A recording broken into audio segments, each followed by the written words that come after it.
Good morning, everyone. As you're joining the web call, I'll just mention that we will get started in about 4 minutes. So just settle in, find your way around. And also, if you take a look at the panel at the bottom, there's a chat window where you can also let us know that you're here, that you can hear us. We will also be sending you little messages there. And we'll be starting very soon here.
Good morning once again. It is now 9 o'clock and we will get started. As you are settling in, I will just briefly introduce myself. My name is Anna Anderson and I will be the moderator today. I would like you to please let me know if you can hear me okay. If you would just write that in the chat at the bottom, that would be very nice. And I will wait maybe for a couple of you to let me know that you can hear me, that you can see my screen as well. And actually, I will turn on my webcam just very briefly to say hello.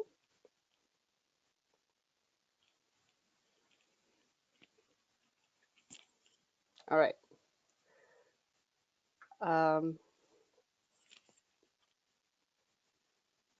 Let me see. Okay, I see a couple of the responses and we can continue. So today's web conference is European Human Resources, and it will go from 9, which is right about now, to 12:30. And this is an HR Networks web conference, and I will tell you a little bit about us in a few moments. And those of you who are just joining us, please just jump in and in the chat, let us know that that you can hear us okay. Like I said, my name is Anna Anderson, and I am the International Key Account Manager at Business Leads. We used to be called HRM Leads, so you may have heard from me before under that company name. We are also associated with a few other brands, which I will mention also in a few moments. My contact info is here on the screen, and you can contact me at any time to let me know how the webco went, to let me know that you would like to subscribe to our newsletter or something like that, just generally comments or questions. Excuse me. And here to get us started, I've got a little image that says it doesn't matter how many resources you have, if you don't know how to use them, they will never be enough. And this is, I believe, an appropriate theme for our webco. We have wonderful presentations coming up today, which actually all kind of deal with that, how to use the resources that we have. We keep hearing about some topics that seem to be very common. For example, our first presentation will be on GDPR. I'm sure that you've all heard of it, but if somebody were to ask you how to explain it, how to implement it, what you're doing with it, I'm sure that there are many of us who would say, I'm not so sure. All right, and like I said, the organizer of this web conference is HR Networks. We are a network of several brands.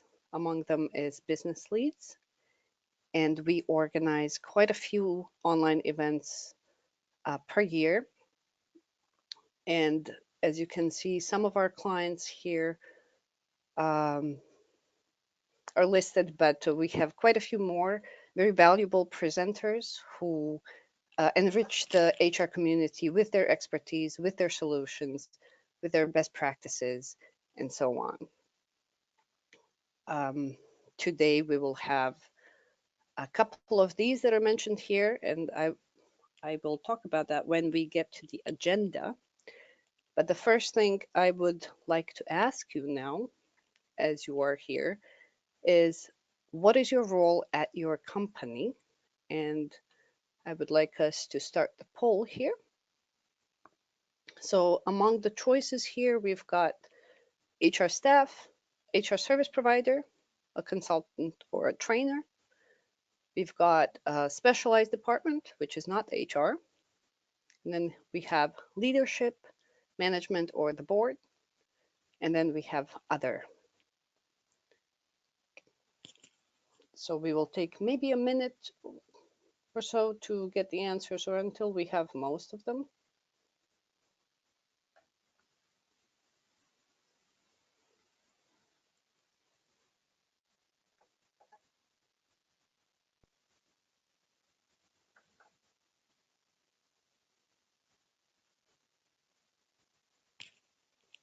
Let's see.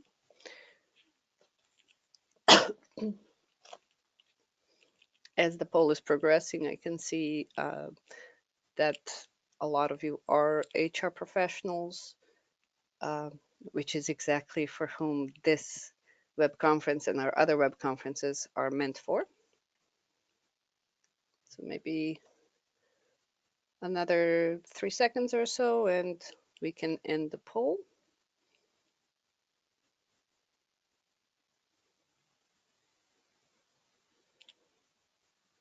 All right, and the results of the poll show that indeed most of us here are HR professionals, and then we also have some HR service providers, few that are non-HR, some managing directors, and also 14% others, which is a decent percentage. Welcome to all of you. I'm sure that all of you will have something useful to hear, as the topics that we have today are relevant to a variety of fields and a variety of functions. So let us go on with our introductory stuff, organizational introductory. We have our program planned for today. Like I said, we are going from 9 to 12:30. We have 4 presentations. These will be presented by 4 speakers from 4 different companies. And we have 121 participants, and they are coming from a wide variety of countries. So far, I have seen Albania, Austria, Belgium, Bulgaria, the Czech Republic, and so on. You can see that it's quite spread out across the globe, um, even across time zones, which is very interesting. And also, as a note, in the future, we will have some web conferences that will try to cover multiple time zones so that more of you can join us even when you're on vacation, and you can listen to our web conferences. All right, so for today's agenda, the first speaker, as you can see, is me. Once again, my name is Anna Anderson, and our first speaker presenting is Walter Hueber, and he's the CEO at Cammio, and his very popular topic is GDPR. And he's asking us if we're ready for it. We will find out. Right after that, we will have Ms. Shaughnessy of Sage, and she's going to talk about creating great employee experiences. So engagement, a very hot topic that we all, like I said before, these are topics that we've heard about. We know they're important, but very often we're not sure just how to deal with them. And for the remainder of the agenda, we have Vincent Clercq. He will be giving us 5 tips and tricks to win the war for talent. And Vincent is an owner at Hunt for Professionals, and he has had a long experience with exactly this, how to be a winner in the war for talent. And then I will briefly jump in again just to greet the remainder of our audiences and tell you a little bit about our future web conferences. And then another very exciting presentation is the last one by Mr. Bessemans. He is the one of the founders at HR Tech Valley, and he will be talking about the digital transformation of HR. It should be an interesting presentation. Like I said, all very relevant topics, and I'm sure that you will find something useful in each one of them. So please stick around and enjoy the show. So in the end, I will just briefly join once again to say goodbye to all of you with a couple of reminders, of course, and then that will be it. We have not super long day, but full of very useful information. Now, a couple of technical issues. If you're experiencing any sound issues, the first thing you should do is please check the volume on your computer. Another option is also to unplug your headset if you're using one and replug it. You can also try to log out and log back in, simply using the same link that you received via email. Sometimes that just solves the issues. As you know, technology doesn't always cooperate. Another option is to join via phone. Again, for this, you would need the email that you have received from us or from GoToWebinar. In there, you have a phone number to call and an access code that you would have to enter. Phone connections are very stable, so you can still follow visually from your computer and then the audio with your phone. And then if after all this sound issues still persist, please contact us via chat. And then we will try to get to you as soon as possible. Some other organizational things. This webco is live and it is recorded. As soon as the webco is done, within about a day or two, we will post it on our YouTube channel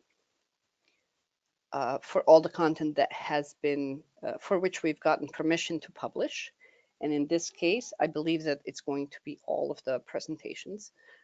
Now you will notice that the name of our channel on YouTube is HRM Leads. This is that name that I mentioned earlier. We are associated with that brand as well. So HRM Leads, Business Leads, HR Networks, we are all the same people. And these links will also be available to you in the chat. So you don't have to write them down right now. Also, presentation slides with any permitted content will be published soon after this webco. And they will be published in two places, in our HR Networks group for the event, and then also on our Business Leads event page. And those links are available right here, and they will be showing up in the chat a few times. So our sponsors and partners for the event, we have a few of them. And once again, well, Business Leads and Job Clipper are among our brands. And then TextKernel is our Dutch sponsor. And then, of course, GoToWebinar and HireBase are also among our sponsors and partners.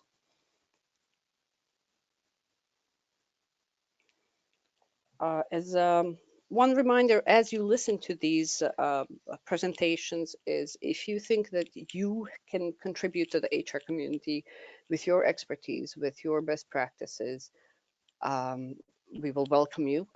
If you just contact me, I'm also, my email will be made available to you, but then also the international at businessleads.net is an email I will be answering. If you're interested to find out more, please contact me and I will let you know. Also, as I said before, I really encourage any kind of feedback that you might give on the web conference. So please feel free to reach out, let us know how it went, how it could be improved, what topics you would like to hear, and so on. All right, so with about a minute left, I will say that we should get ready for our first presentation here, and that will be Mr. Hueber from Cammio. And I will actually turn my camera off right now because we don't need that anymore. And as it is exactly 9:15, I will say that Mr. Hueber can start and introduce himself, and I look forward to hearing the presentation.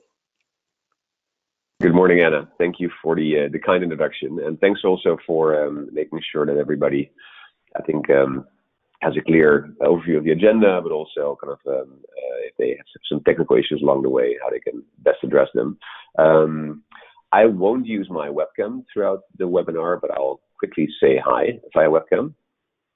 I think you should be able to see me now. So I'm just going to wave hi and then switch off again, so I'm not too distracted by my own visual, but can focus on the content. All right. I will start sharing my screen. So I think my screen should be visible to everyone here, and I should introduce this presentation today will be about GDPR. So the general data privacy regulation that is coming into force on May 25th. Actually is already into force for the past 2 years, but basically the final deadline of implementing this legislation will be end of May. This presentation was developed together with Agile Leap, so I just want to make sure that the credits go to the right partner as well. So Agile Leap a consultancy that has helped us at Cammio really work on this topic over the past few years already. A very strong consultancy in GDPR. So if anybody at the end of the presentation actually has open items or open points, or actually would like to have some counsel on how to do some last minute implementations, I'd say feel free to reach out. We're happy to recommend Agile Leap as a strong partner in this field. So my name is Walter Hueber, and I'm the co-founder and CEO of Cammio. We have a video recruiting platform that we launched in 2013, so 5 years ago, that really helps employers around the European Union to interact with candidates through video. And the interesting thing actually is that already from the start, when launching Cammio, we have been dealing with topics, of course, of data privacy, because when you're dealing with candidates, when you're dealing in a recruiting context, but also when you're dealing with visual content, actually you're collecting visual content of candidates, you have to be very careful, of course, how to protect the privacy of those candidates and make sure that the privacy is dealt with carefully. And obviously, I think what we've seen since the start of Cammio in 2013 is that we've seen a fragmented marketplace all over Europe with different data privacy protection bodies, different legislators. So basically, Europe was a bit of a mess, to be honest. And although there were some streamlined European guidelines, they weren't that hard. And I think so we very much welcome the fact that there's now one encompassing European data privacy framework, basically that's enforced and that actually all the countries can adhere to. So for us, great. So we really welcomed this development because it gives a lot of clarity when it comes to data privacy, and also I think it gives a lot of the rights back to data subjects where they belong. But anyway, Walter Hueber, co-founder and CEO of Cammio, video recruiting.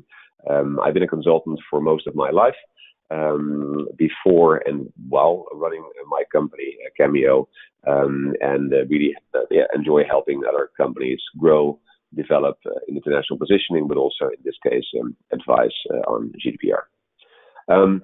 So for this morning, the agenda is really about giving you an introduction of EU-GDPR. What's it all about? What are the core principles that you should look at? What's the implication for recruitment technology? So where does recruitment come into play? And what are the things and the elements you should actually pay attention to when you are active in HR recruiting?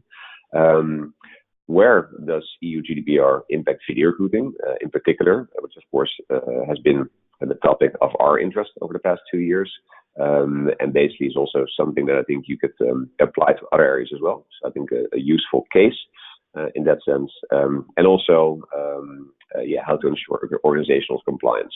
So what should you do to make sure you're really living this legislation? So that's going to happen in the next 30 minutes or so. So I'll take you through step by step. And of course, we'll also have the chat available for questions, and we also have some polls as part of the webinar this morning. And the polls actually are really meant to give us an idea and share an idea amongst the audience of where we stand when it comes to data privacy, where we stand when it comes to GDPR, and really learn from each other a bit as well and make the webinar a bit more interactive.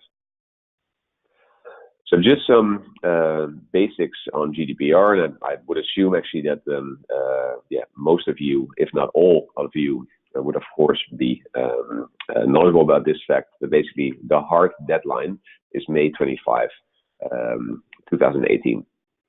So that's really not that far out.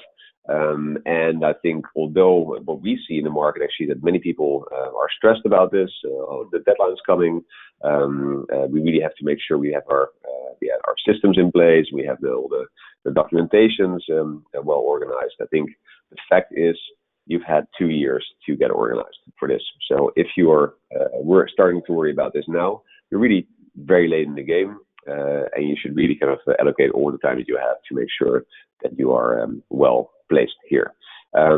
it is really a legislation that has already been in place for the last 2 years and will be enforced from May 25th onwards.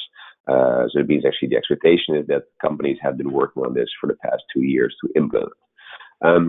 It replaces the data protection directive. Actually, had been in place, I think, for really a long time, and that really had some gaps and also was not that consistent across Europe, and there was a lot of freedom for local data privacy authorities to have their own implementation. A good example that we encountered, I think it was last year, is that we had the Bundesdatenschutzgesetz in Germany, where we have, of course, there's a national legislation, and there are per province, per Bundesland in Germany, authorities that are giving an interpretation of this legislation. So basically, you already have a fragmented landscape in Europe. Then you have national legislations, and then you even have local authorities that are able to provide an interpretation of legislation. So of course, that's inconceivable for many of you that are looking at the EU really as a harmonized market. So basically, I think the timing was right. The EU-GDPR was really designed to harmonize all of that and to make sure that there's a single data protection law that really is enforced in every single member state. And that's, I think, most important point. It's not only applicable to EU citizens or people who live here, but also people who are visiting the EU. So it's really a very strong legislation. I think, and I think that the fact that scares everyone, especially larger American providers, is the fact that there's large fines involved that really can have a big impact. So that's really, I think, the big scaring stick behind it. So what does EU GDPR cover? It covers personal data. So really any data related to an individual. It covers the ownership of that data. So where lies the ownership? It covers data breaches and reporting of data breaches. And what I really like, and I think what we've seen at Cammio, is that the principle of privacy by design, that this is not something that you should implement, you should create a binder on, just some documents, but privacy should be at the core of your offering if you're a service provider, or of your policies if you're a data owner. So really making sure that the privacy is at the heart of everything that you do. You always try to protect privacy first. So I guess if we would say in the United States, where I think the motto is America first, I'd say this EU legislation would mean privacy first. So privacy by design, super important to have that at the heart of everything that you do. I wanted to kind of start off with an introduction poll to really get a sense of who we have in the audience and what are the opinions and the people around the table. So maybe Anna or Andreas, if you could help kickstart this introduction poll, that would be great. And I think what we'd like to learn from you is if you I think you will start the poll right now. Yes, we are. The poll has just been started. And audience, please select all that apply here. So the first one is that your organization, if you consider it a service provider, is primarily a data controller or processor. And then another choice is my organization has been subject to a data privacy breach. And another choice is my organization has a data privacy officer or a DPO. Now, you can select multiple of these. And if you're not sure, then just, I would say don't select it if you're not sure. Just Super. select Thank the ones you, Anna. that you think so, yeah. So let us see. Let me see how many questions we have answered so far, or how many of the audience members. We'll leave it running maybe for a couple more seconds. It will be really interesting to see kind of, again, so this is not giving us, I say, an opinion on your individual organization, but really kind of shows us in this sample audience, what your views are on GDPR, but also, do you have a data privacy officer? Have you ever been subject to a data privacy breach? So that's, I think, very interesting for us to discuss going forward in this webinar. All right. And I So think that we'll wait for some more folks. Yeah. I think that we've got a good number of votes. Well, maybe a couple more seconds here, and I think that we can close the vote now. Perfect. And let's see. The results say that 72% of the people say that their organization is primarily a data controller or processor.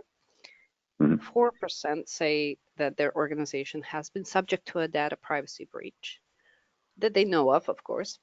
And 52% say that they have a data privacy officer. All right. Great. Thank you, Anna. That's really useful. I think the results here, if you could maybe could you go back to the results so we can quickly. That would be great. Thank you. I think the interesting fact is that recently I was at an unconference, which is an unorganized conference in Berlin, and we also had a session on the GDPR, and also there I think it was a recruiting unconference, and the attendees there, recruiters, HR managers. I think the most sought after new colleague was the data privacy officer. Because we've run out of supply. So basically, there's not enough people out there able and kind of skilled enough and trained enough and certified to do this job. So I think actually we should have all done a better job in the past 2 years to train more data privacy officers. That was an interesting fact there. I think the second point for me, the second question really stands out. Has your organization ever been subject to any data privacy breach? If the answer here, and 4% of the attendees basically said yes, that means actually the large and almost absolute majority of people says no. This is obviously, I think, a very important point in this whole data privacy discussion, because you have been subject to a data privacy breach. I'm pretty sure of that. You may not have been aware of that, but basically a data privacy breach could already be that a CV of a candidate has been forwarded to a colleague actually that was not part of the recruiting process, or that maybe you've had an application from a candidate and you've rejected a candidate with some information or rejected the wrong candidate. So basically, it's very easy to have a data privacy breach, and it's not a bad thing. I think actually it is quite logical. I would basically even dare to state that if you're claiming not to have had a data privacy breach, in my book, you would be more suspect than an organization that actually says we've had a data privacy breach and we've reported it. So basically, I think this should also be something that you keep in mind in the next years. I think if the assumption would be that everybody once in a while encounters a data privacy breach, and it doesn't mean that your organization has to be hacked. It doesn't mean that your servers need to be taken over by cryptocurrency miners. It really can mean that the wrong email is sent to the wrong person, and this could already be a data privacy breach. So I think be mindful of that and just report it. There won't be any fines or penalties. I think that stuff only comes into place if you do not report it and it's something severe that you should have reported. So be very mind also in your organization of educating your colleagues, educating your co-workers on what is a data privacy breach. It can be something very small, and make sure to report this. But this is actually a very interesting finding here. Thank you, Anna, for showing the results. It's always kind of interesting to look at this topic of have you ever had a data privacy breach, and I think everybody should say yes. I think this should be a score of 100% that people had a data privacy breach. All right, let's not stick here for too long. Let me go to the next slide. So basically, what I want to show here is basically that what's new in EU-GDPR. Let me make sure that I speed up the presentation a bit. Is that basically there's a new or changed candidate data subject rights. So basically, a candidate in the recruiting context, of course, would be a data subject, And of course, GDPR is much more encompassing than just candidates, so just recruiting. Of course, this also applies if you go shopping somewhere, right? You had a loyalty card, and for the past 10 years, you went to a specific supermarket, you collected points, and the supermarket knows who you are and knows everything you've bought in the past 10 years, and actually can run data analysis on that to make you the right recommendations, to give you the right discounts, or suggest certain products to you. Basically, what it means that GDPR is implemented, it also means that you can actually go to a supermarket organization and request your data, because it's your data. You are the owner. You want to be notified if we collect it from you. You want to have access to that data. You basically want to object to your data being processed, and you want to be able to rectify it. So, and this is much more encompassing than just HR and recruiting, but of course, HR recruiting, I think, is a very sensitive area, so very important, but this also applies to your shopping behavior. Another important topic would be data portability. So basically, it means that you actually, as a candidate and as a data subject, have the right to access your data, but also have the right to receive your data in a machine-readable format. So basically, your data basically should be able to be transmitted to you. You should be able to open it in a machine-readable format. Basically means Excel or an Excel-like file type, a CSV file type. But basically, this is something that you should have access to because it's your data. You're the data subject. You're the data owner. This is your data. You can have access and you can have the right to have it. And also in the candidate era, it's also important that you can have a right to object to automatic profiling. So of course, we see a lot of trends in technologies, and we also see that in video recruiting, is that we are able to generate much more data than just the content of what somebody has said in the video interview. We are able, for example, to extract tonality. We're able to extract verbal reasoning patterns. We're able to extract micro-expressions, and all that stuff, all those data points can lead, for example, in our case, to a personality profile.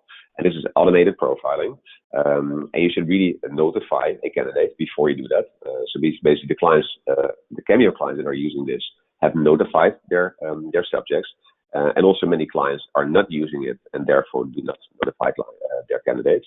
But really, you should have a clear procedure to notify candidates and tell them what you're doing with their data. And of course, the right to erasure is also very important. Candidates should be able to make themselves known and say, well, thank you I've applied for a certain role. I was interested at the time, but basically I'm not interested any longer, and I would like you to delete my data from your system.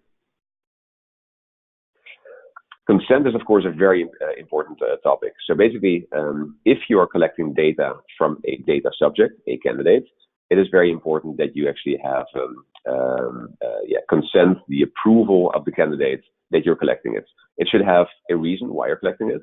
That reason should be proportional, so really should be not you're collecting as minimum data as possible, and should have the right purpose of collecting. And also, of course, the consent should be explicit. So the candidate really has to consent with you collecting their data.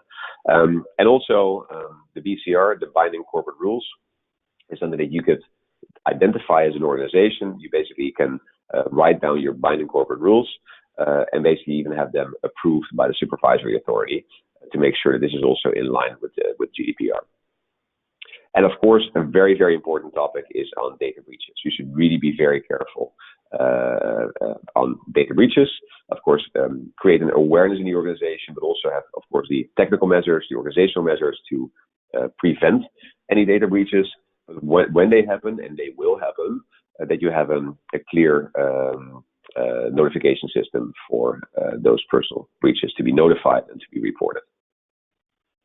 And it's really all about accountability. So the data processor and data owner, they should be able to really kind of they're held accountable for what they're doing with the data and how they're doing it.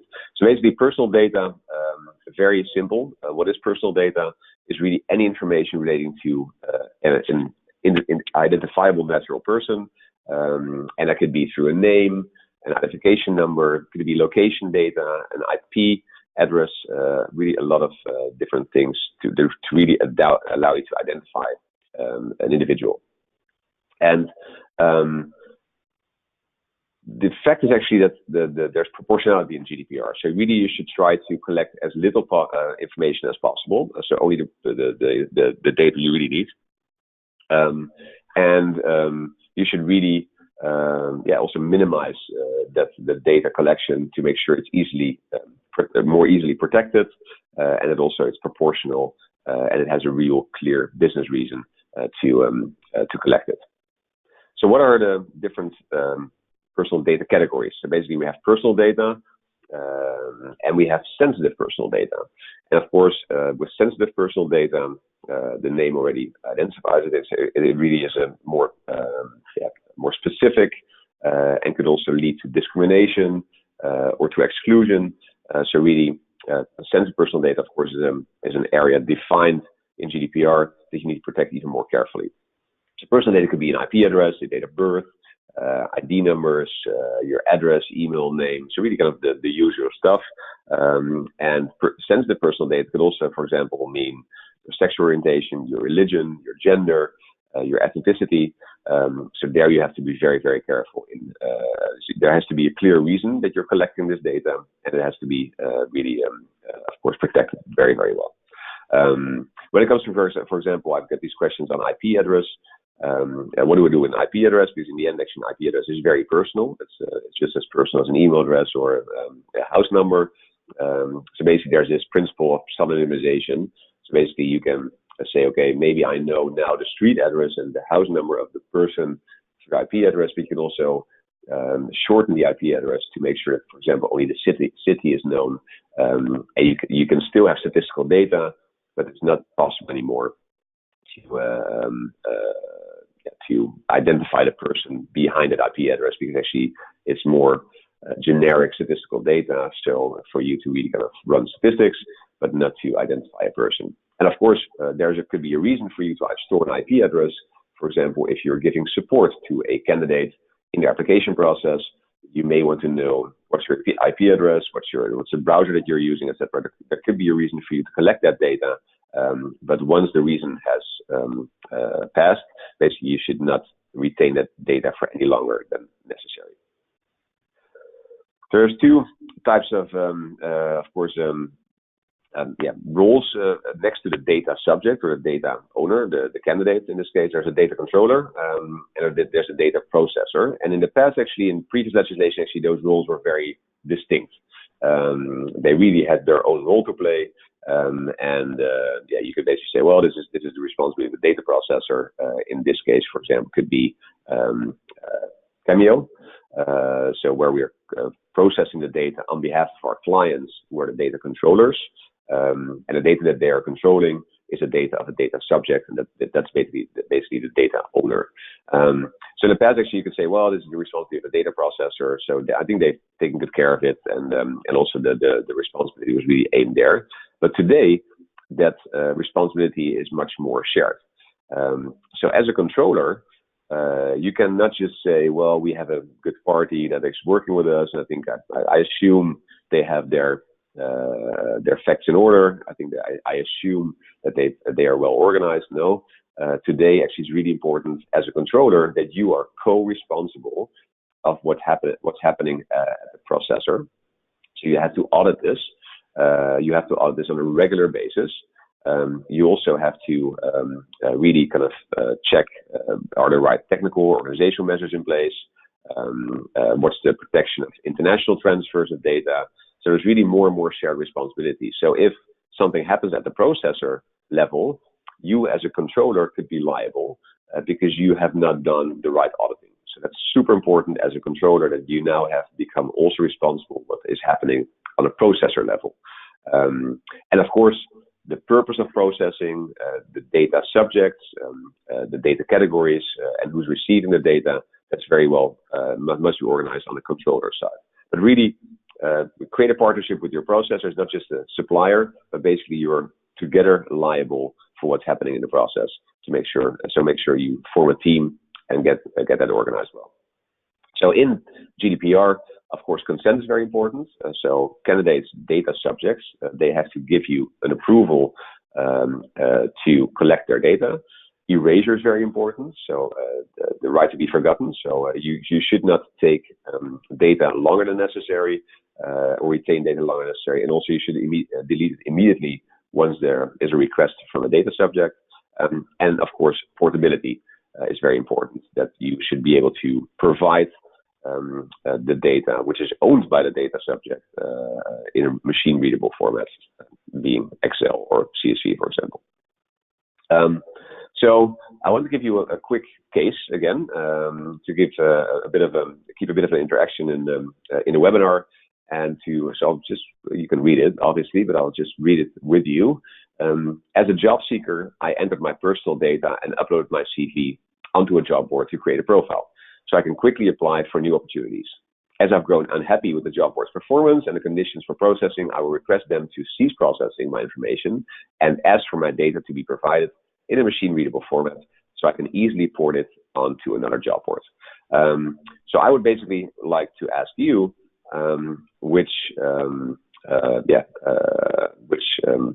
data privacy rules apply here, and maybe Anna, you can help with running this poll here. Okay, we will get the next poll started.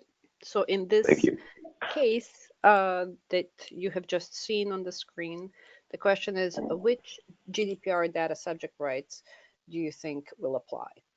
And you have 3 choices here, and they are portability, cease processing, or subject access request. And we will give you some time to answer these questions, or this question. And Walter, what do you think? What do you think the people will think? Do you have a prediction? Yeah, I think it's to be honest, I think that the interesting fact about GDPR is, of course, that the whole legislation is really built around for data subjects to have to give consent to something that's really easy to understand, that is short, concise, and at the same time, the EU themselves, they've created legislation that is not short at all. That for most people is not easy to understand. That's not concise. So I think there's this nice contrast in there that I think it's really helpful for most people to just kind of work with a partner, break it down to the essence. But if you just kind of start looking into the GDPR legislation, confusion starts happening quite fast. Whereas the essence of the legislation actually is quite simple. So it's not something complicated, something doable, but the way it's been formulated actually is, in my opinion, a bit unnecessarily complex. Mm-hmm. So I'm really interested to kind of see what people see here, because basically this is breaking it down in a very simple case where you can just say, okay, this actually applies. All right. So maybe let's look at the results. Yeah, let's look at the results and see. And we can see here that 48% said portability, and the majority said cease processing. And you can see here that multiple choices were allowed. And 67% also chose subject access request. Okay, great. Yeah, really interesting to see. So I can say that all 3 principles apply. All 3 data subject rights apply. So basically, I want to have the portability. So actually, I would like to have it in a machine readable format. That's portability. I have asked the job board to cease processing my data, and actually want to have access to it as a data subject. So all the 3 answers apply here.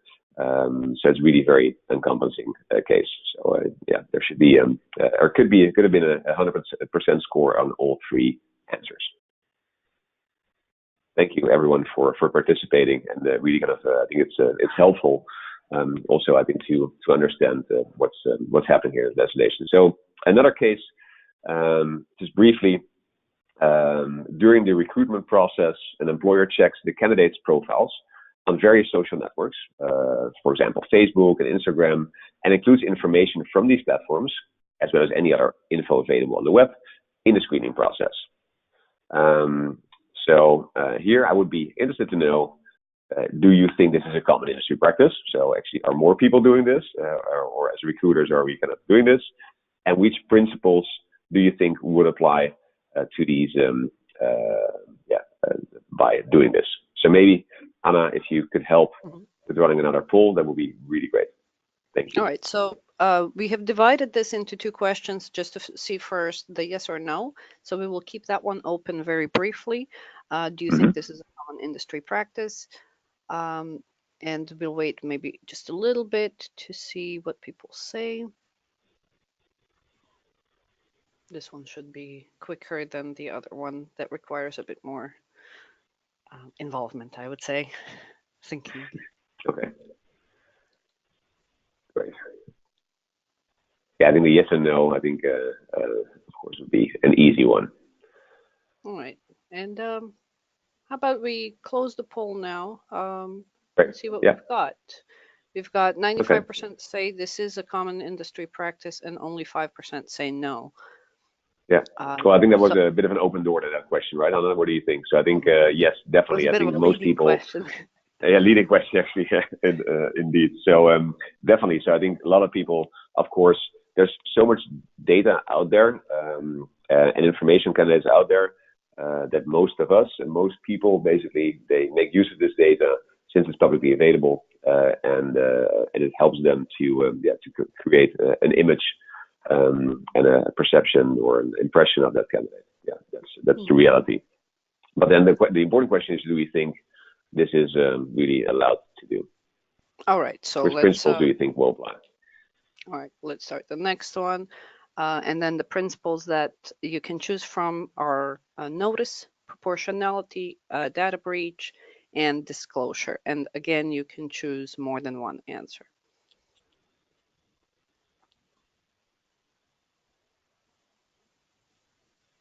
Let's see what our audience says this time.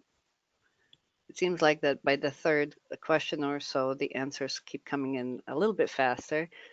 So people are alert, ready for the questions. That's a good sign. And again, there's no prizes to be won here or bad notes to be scored. It's really about kind of I think sharing a bit of an insight amongst all of us to help us understand why this is important and what's happening here. Yeah, that's a good note. So I think that we can close this poll as well and take a look at what kind of results we got. And here it's a bit different. So we've got disclosure having the highest percentage of 73, and then followed by data breach 64, proportionality 45%, and then notice 36%. So let's see what Walter has to say. Yeah. So basically here, the principles that apply are notice. So basically, you have to kind of notify data subject that you are collecting that data. And proportionality. So basically, is it proportional? Is it reasonable to collect this data with the aim of being able to assess the candidate or not? So I think those are actually the principles here, which shows us, I think, that there's still a bit of learning to be done amongst all of us, because those are the most important principles here. So notice and proportionality. Thank you, everyone, for participating in this poll. Really very helpful. Let me go back to the slides and to the webinar and kind of start closing off and rounding off the webinar to make sure that Anna doesn't remind me of my deadline in a few minutes time. So if I basically now go to the topic of video recruiting and where does this all sits with video recruiting, I think just briefly, video recruiting is really all about making sure that people are not only able to present themselves through text, in a video, in a CV, a cover letter, or an application form, but they're also able to express themselves with their true passion and their personality using video. There's 3 formats out there. We also offer these 3 formats, but you would also find other providers offering 1 or multiple formats. We offer a pitch, which basically replaces the cover letter, can be used in the application form. An automated interview, which is like an assessment through video, where a candidate can answer questions with a video recording, but remotely at their own convenience, and a live interview, which is Skype-like, but then, of course, in the GDPR context, it runs on a European server. The data is stored securely, so really kind of very much in line with what we are discussing today. And what you see with these different formats, especially the pitch, is very sensitive. So if you add a video recording to your application form, you cannot make it mandatory. Because as a side product or a byproduct in video recruiting, you are collecting sensitive personal data. You are collecting information about ethnicity. You can collect information about gender. This is not the main purpose of your video recruiting, but it is extra information that you're collecting, which, for example, if you would ask for a photograph being part of the application form, this is ISA. Also, it only contains that information, and the video, of course, contains much more. So if you're using a pitch as part of the application in your application form, you can only make it voluntary. You cannot require a candidate to only be able to apply with a video and not be able to apply without a video. So basically, please make sure that if you're asking candidates to use a video in the application, that you make it voluntary and not mandatory. I've also seen examples in the market where employers are asking candidates to just send in a video recording as part of their application, and that could still be voluntary, not mandatory. But then the question is actually, as soon as you receive a physical video file in your inbox, or you store it in your file server, you send it to a colleague to review this candidate as part of the application, it becomes very hard to tell the candidate who has had access to this information, who has basically, and where can the candidates make themselves known to have this data deleted, because actually you have no clue where this data ended up, just because this data file could have been multiplied multiple times. So be very careful not to ask candidates to just send in a video recording through WhatsApp or through email or whatever. Use a platform to do that.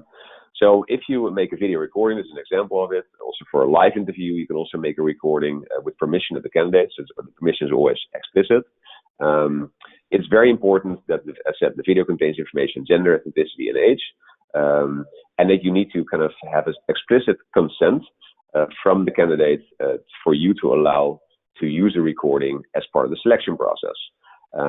As said, it cannot be mandatory in the first step. It needs to be voluntary. And also, of course, access and retention needs to be restricted. And that's why a physical file will be very hard for you to control. Yeah, basically, you have to make very clear to a candidate why you are using this content and why you are using this as part of your selection process. We have very good cases, of course, of large organizations, even up to the EU level. The European Selection Office, that's part of the European Commission, is using our platform to do video interviews. So I think that's a good reference. But really make sure that you are, if you're collecting video and visual data of candidates, that you do it in the right way, protect the candidate privacy, and use a system that's organized around privacy by design. And if we then look at, let me quickly go to this part. 6 practical steps. I think I'm going to round up with this one. Make sure where your personal data is stored. So make an inventory. So just kind of talk to your colleagues and write down where your data is stored. Review and document the purpose of your data collection. So why you're actually collecting it. Are you maybe collecting too much? Is it not even necessary? Is it not proportional?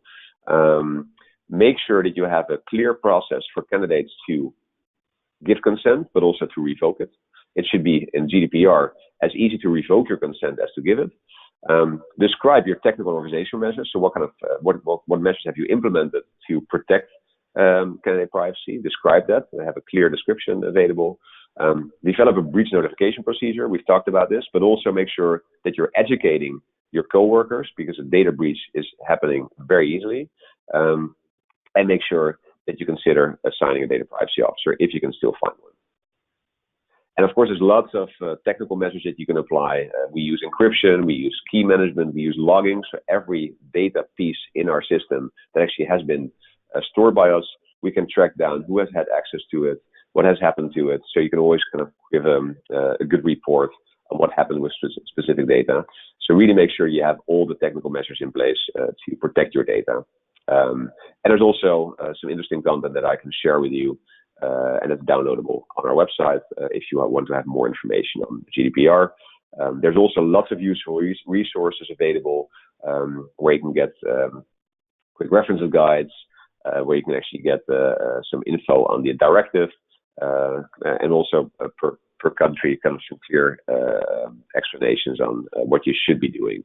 But as I said, if you are late into the game, so if you're worried about this now, get worried a bit more, because basically, you really need to do some work to be compliant. That was it on my side. I know I've run a little over my planned time because we wanted to have some time for questions, but we may have a question, 2 or 3 minutes left for some questions on it, I guess. Yeah, I think we'll try to make use of this time. So we've got 3 minutes, audience members. If this has generated questions, and I'm sure it has for a lot of you, please ask now in the chat. And if we don't get to your answer, or if we don't get to your question to answer it, Walter will have his contact information available so that you can reach out to him and get more information. So the first question that I already see here is what would be a good storage period for personal data? Yeah, I'd say it really is dependent on the purpose. So why are you using this data? For example, if you're storing data for a talent pool and the candidate has given consent for you to store data in the talent pool, and it's easy for them to also revoke their consent, then you may store data a bit longer. But usually, I'd say in an application, the usual benchmark will be around half a year, maybe up to 8 months. For example, in Germany, if you have a probation period of half a year, 6 months, it could mean that within the 6 months, you may want to come back to a candidate that did not get the job, but was maybe on the top 5, and get back to them if the candidate actually was hired in their probation period does not make it. You can actually go back to another candidate from that application. So I'd say around half a year is safe. There could be reasons for you to store data longer. If, for example, you're using it for a talent pool and the candidate has given consent to that, or other reasons, but I'd say around half a year is safe, and longer is possible. All right, thank you. And I believe that with about less than a minute left, we're not going to make it to the other questions, but Okay. I hope that it is okay if our audience members reach out to you to learn more. And then also this presentation will be posted on the event page. So for those of you for whom it was just a lot of information to take in, you will get a chance to review it and then really see if all of this, if you're really ready for it. All right, Great. so it is talk. Thank you, Walter, for this Thank you, Anna. presentation. And actually, we will be seeing you very soon at the 25th of April event. So audience members, watch out. That's good. Thank you. All right, thanks. And we will go to our next presenter here. And our next presenter will be Ms. Shaughnessy from Sage, or of Sage. And hello. Hello. I hope you're Good having morning. a good morning and enjoying the WebCo. Yes, I have been. Thank you very much. We are excited to hear your presentation on how to engage employees, how to create great employee experiences. I know I'm very excited about it. So please tell us a little bit about yourself, about Sage, and then let's get started here. Okay, fab. So firstly, I just want to introduce today's webinar topic. So it's titled 5 Ways to Create Great Employee Experiences for Your People. So why is this topic so important? And I think it's because the workforce has changed dramatically over the past decade. And in today's workplace, you probably have multinational, multi-generation and multicultural employees. And creating a workplace that engages a more diverse group of workers, taking into account all these different factors, is critical to achieving a great employee experience and ultimately a more engaged and productive workforce. So over the course of this webinar, we will explore what we mean by the term employee experiences and why they matter. And we'll look in a bit more detail at ways you as HR professionals can drive more meaningful experiences across your workforce. And yeah, before I get stuck into that, I should probably introduce myself. So my name's Grainne, as Anna said. I'm a global product marketing manager at Sage, and I'm really passionate about looking at technology. And I've been lucky enough to work in technology for several years now. And more recently, I joined Sage Business Cloud People, which is a modern cloud HR and people platform that helps fast-growing multinational organizations not just transform how they acquire new employees, but how they retain, manage, and engage the workforce throughout their entire employee journey. That's a little bit about me. So why does experiences matter so much? And over the last few years, I think this concept of experiences has become much more prominent within the HR space, and it's easy to see why in this technology era that we're in, that people's expectations on experience has changed. So if you just look at our own customer experiences and how they've changed over the past few years, we've come to expect services like click and collect, for example, or 24/7 mobile shopping or same-day delivery, all for our convenience. And we need to look at how technology has been used there, but could also be used as an enabler to help design and deliver really great employee experiences too. And one of the key things that you'll all be very aware of is that we're in the midst of a global skills crisis. And there's this ongoing war for talent. And I think, why is this? And it's because successful businesses need good people. And we also know that this war for talent is happening in the context of quite a big change. So businesses are 24/7, they're global, they're always on, sort of always on demand. And in many ways, we're all consumers. So whether we're thinking about personal situations and we're looking at things as a consumer, or we're in business mode and we're trying to do things from a business point of view, we're still acting in a lot of ways like we would on a daily basis as a consumer. So the nature of the workforce itself has also changed. It's extremely diverse. It's multicultural, of course. We have 5 different generations in the workplace. We have different genders, of course. We have multiple skills, so we have different skill sets going on. We have a diversity in aspirations. So my aspirations might be different to your aspirations, and so on. So people have different things going on at different times of their life. So it's a lot to consider when actually you're just thinking about your people and how to get the best out of them. So, and if that wasn't enough, we also have some other interesting factors to throw into the mix. So we know about the rise of the contingent workforce, and data suggests that up to 50% of the company's workforce could be made up of contingent workers by 2020. So this means in many businesses, up to half of the employees that work on projects across the business may not be full-time employees. They could be freelancers or part-timers, or this emerging gig economy where people basically bid for services to make themselves available for projects online. And this is really starting to create quite an interesting challenge for both the ways managers think about working and managing their teams, but of course the way that HR need to think about how they actually find talent, keep talent, and get the best out of these skill sets that they've got in the business. So here, engagement remains a challenge. Not only do we have the war for talent, but there's also this huge issue with the lack of employee engagement, when you combine all of these different challenges we discussed in the workplace just a moment ago, there's clearly a need to think about how we attract, recruit, manage and develop our workforces. So there's a couple of data points on the slide here, and they're not we've skipped forwards one. There we go. So people aren't engaged. So we've got a 29% global average here. So typically only 1 in 3 people are actually engaged and fully motivated.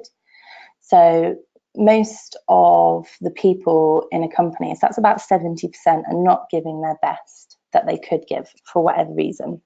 And it's quite an interesting but disturbing point there. And then the second stat that we've got on the slide here is only 36% of companies monitor employee engagement regularly.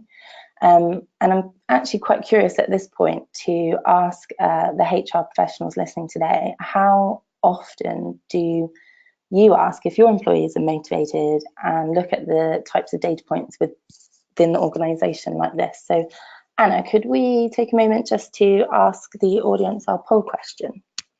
Yes. So let us get started with the poll here. And the question here is, how often do you ask your employees if they're motivated and what motivates them? And you have several options here. You've got once per month, once per quarter, once per year, we don't ask, or something else. So let us see what our audiences will say. And what do you think, Grainne? Do you have a prediction which answer will be the dominant one? I would go between once per quarter or once per year, which seems to be sort of historically the norm. A lot of people are moving to sort of a continuous feedback process, which is becoming more common. And yeah, I've worked in companies where it's been a bit of a mixture. So you might have an annual appraisal, but then you have reviews once a quarter. So it could be a mixture as well. But I think the common theme is that it's getting more regular, and having that continuous feedback is important for a lot of people. Right. All right. So I believe that the majority of our audience has voted. So let's see what the results say. And Ooh. interesting. So we've got 38% are at once per year still, and then followed by 29% at once per quarter, 19% once per month.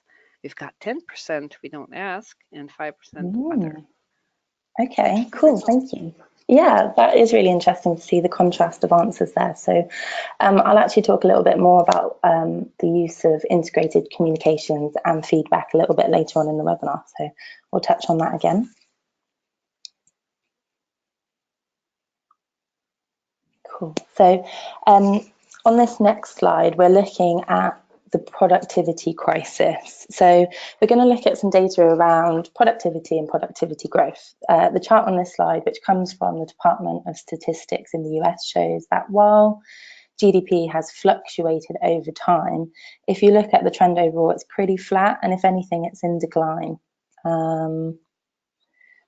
And it goes back to the 1950s, as you can see.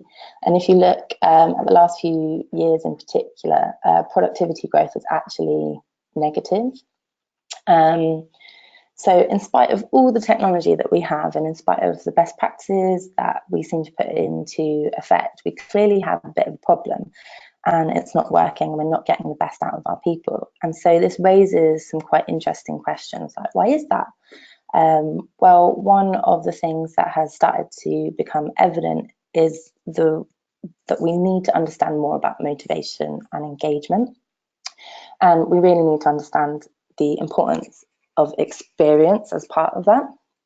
So workforce experience drive performance, and we've actually conducted a study of 3,500 employees in companies across the US, Canada, and the UK as to how productive they think they are during the course of a week. And interestingly, a third of employees admitted that they are productive for less than 30 hours a week.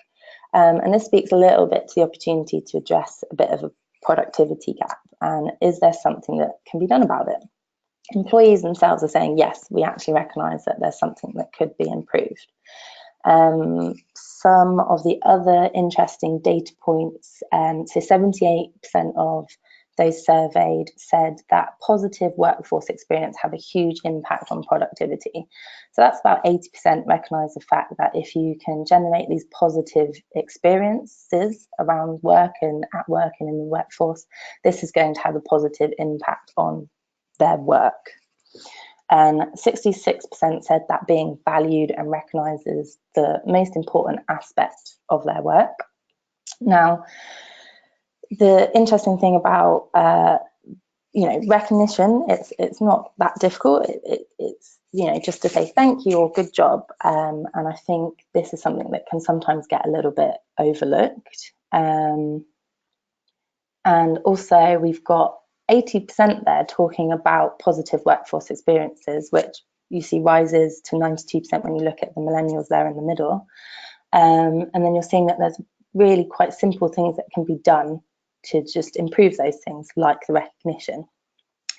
So you can do much easier things these days. So like social recognition, kudos or peer shout outs. And they're valued and appreciated, and they're critical to a lot of people. Can actually really matter a lot. Yeah, a lot of companies do really forget about it. And also only 12% of employees are asked on a regular basis about improving workforce experiences, which is quite a low number really if you think about it. I know we just saw there that a lot of our participants today do ask, so that's positive, but there is still a small percentage there that don't actually reach out to their employees on a regular basis. So on this next slide, so how do you build experiences that your people really want? So we're going to look at 5 ways where you can think about designing and delivering really great employee experiences that can help build business growth, make sure your employees are happy and productive, and all those great things that we all want to do. There we go. So one of the ways to create great employee experiences for your people is to consider the nature of your workforce itself. So we talked earlier that the workforce is really diverse, and there are 5 different generations in the workforce. And whilst different people have different needs and aspirations, there are a couple of interesting things around this. One, there are more commonalities than there are differences between these generations. So you've got to be quite careful in some cases not actually to sort of bucket people together and some of those cliches that can happen.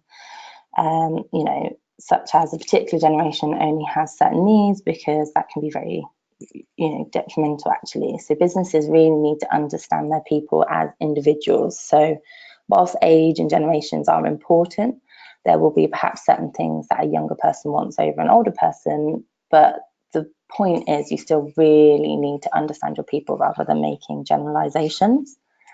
And this reinforces the need for a couple of things. So one, it links to the need to have good data and information about your people, which we'll explore again in a few slides, but not just in terms of name, address, age, where they live, but what do you know about them in terms of their skill sets, their motivations or their aspirations in terms of what matters to them over the next 2 or 3 years?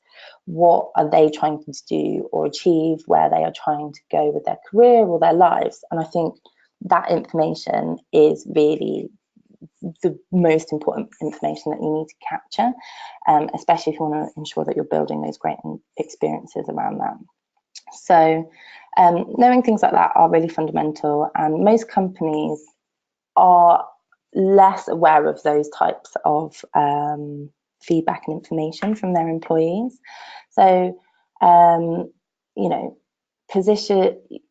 need to understand what motivates people and make sure they're in the right positions or doing the right things to achieve what they want, and actually align those skills and the interests and motivations of individuals within the work that they're actually doing, and also needs doing obviously for your business.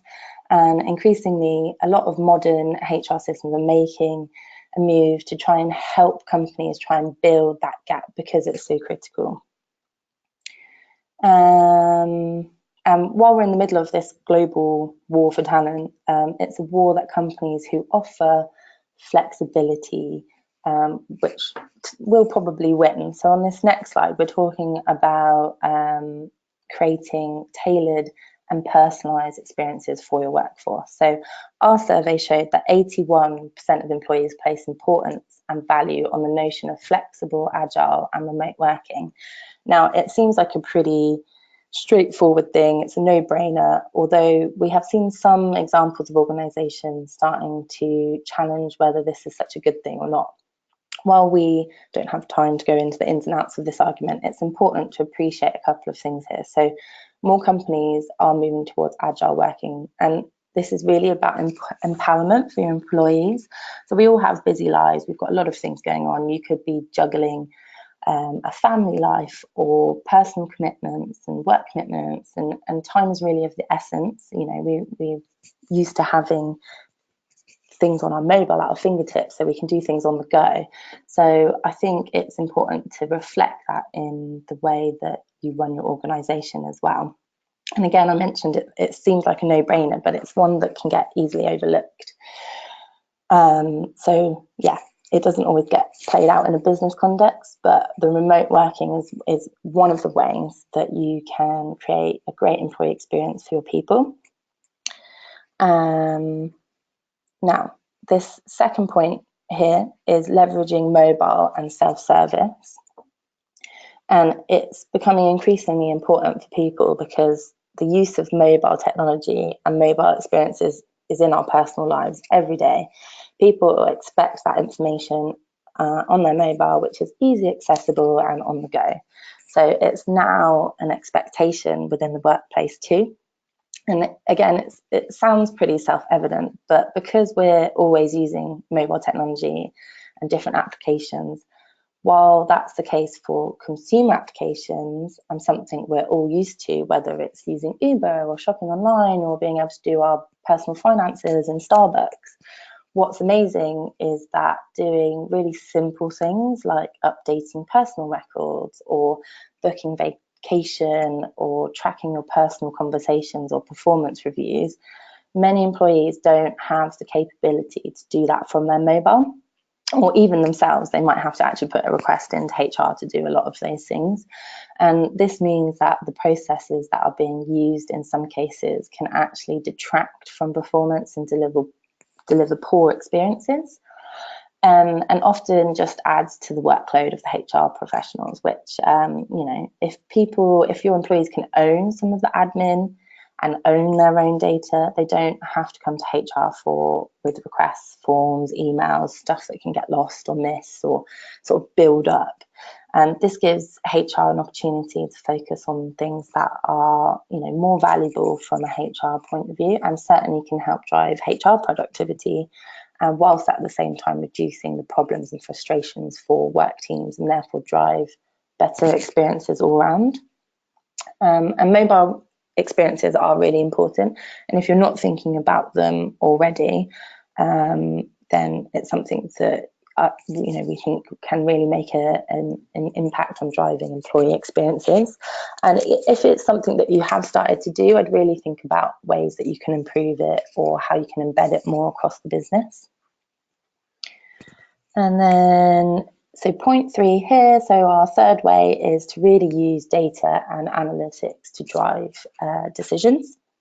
And you know, the importance to use data when designing great experience for your people is you know, it's really understanding your people, and sometimes you need data to help understand that, rather than just relying on gut instinct.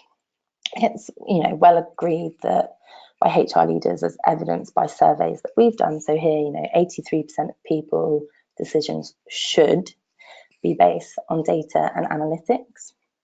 And that's interesting because, you know, we know it's important, but how many HR professionals are really using data to inform HR decisions in a consistent way across the business? And in the research that we've done, only 37% were in a position to do this. So, you know, our research coupled with research from other trends reflect a big gap between the desire to have data-based people information and using this information, but the reality is a lot of businesses are still struggling to make that happen.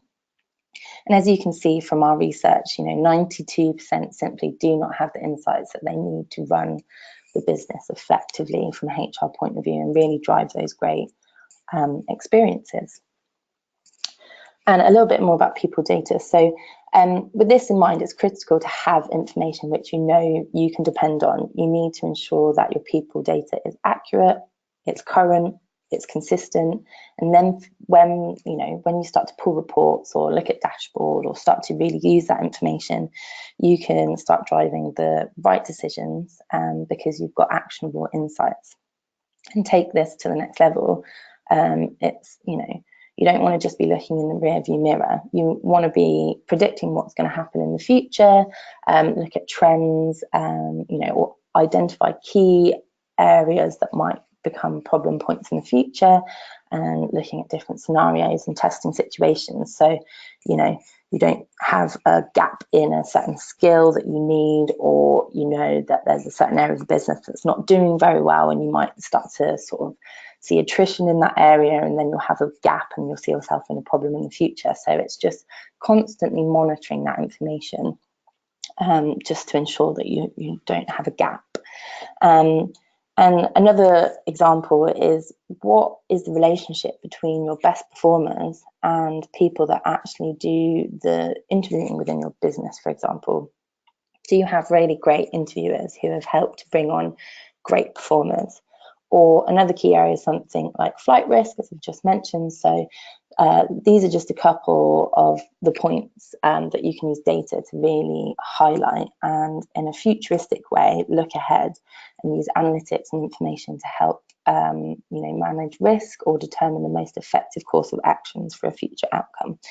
And this is where sort of this concept of people science is something that companies are really looking at as one of the ways to create great employee experiences for your people, because it's evidence-based and it's backed up, and you can identify trends, gaps, future outcomes, and address the problem and get the best out of your people by understanding the numbers and the data. Our fourth point is using integrated communications and feedback. So, in every engagement survey, one of the most common pieces of feedback employees give is the need for better communication. We all know that effective communication is critical to keeping employees engaged. And communication provides context, it provides purpose, and it keeps everyone joined up and working towards a common goal.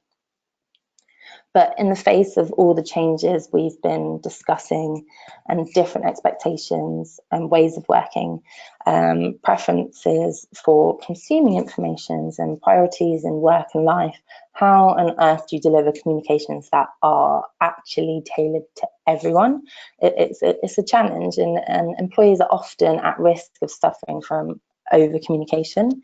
Getting too many emails in their inbox, different ways of getting communication just might be too much. And how often do you look at communication emails from your senior leaders, for example, unless it's got like important in capital letters or exclamation marks in it? So we've got to look at how often we send communications, what those communications look like. So for some people, they might actually prefer a video, or they might prefer a podcast. Some people might really like to have a lengthy, detailed email. Everyone varies. And the other problem is, how do you know that your employees have actually digested that information? And I think that's quite a big challenge for companies as well. Actually, have they read it? Do they understand it? Do they have any questions? Simple things like that. Communication is two ways. So the challenge for companies today, when people are so busy and disparately spread, is to provide communications that are engaging, personalised and tailored, so you can reach lots of people across the company whilst keeping it efficient and personalised. And there's a couple of things that you can consider when you're looking at this. So a modern HR system will allow you to send tailored and targeted communications, which are controlled by your sort of HR and people team, which can be displayed from one central system which tracks and monitors consumption as well. And also you can give the opportunity for feedback in the same online portal. So another thing is, you know, as I said, it's two-way. You should be getting regular feedback. You don't want to wait until your annual engagement survey. So, you know, pulse surveys are a really great way that you can do spot checks on engagement with certain things. So, for example, one of our customers recently did a pulse survey to capture initial feedback from new joiners after their induction. So, by using a pulse survey at that point, they get immediate feedback, and they can actually then look at what some of the negatives, and they can also highlight some of the positives and really build that into their process. So for their next induction of new employees, they can take that on board really quickly and make those improvements straight away. Otherwise, when you wait for an annual survey, especially for something like an induction review, I know I would have forgotten a year later what went well and what didn't go well, and it's just too late by that point in time. So you just want to make sure that you can do short, sharp feedback, which is a great way you can do this through pulse surveys. And then I think the other really key point on that is that you need to show that you've acted on it, that you've taken that feedback on board. It's all, you know, good and well saying we've captured feedback, but have you actually done something about it? And then, you know, what was the quality of the feedback as well? What did you capture? Do you need to capture new pieces of feedback? And this is all, you know, integrated communications and feedback is very important to help create those great employee experiences for your people.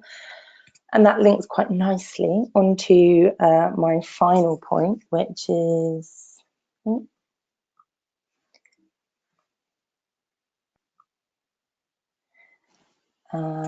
so continually to improve and design better ways of working. So what we know is we've got 12% of employees that we spoke to who were asked on a regular basis what would improve their experience as well, which is a really low number.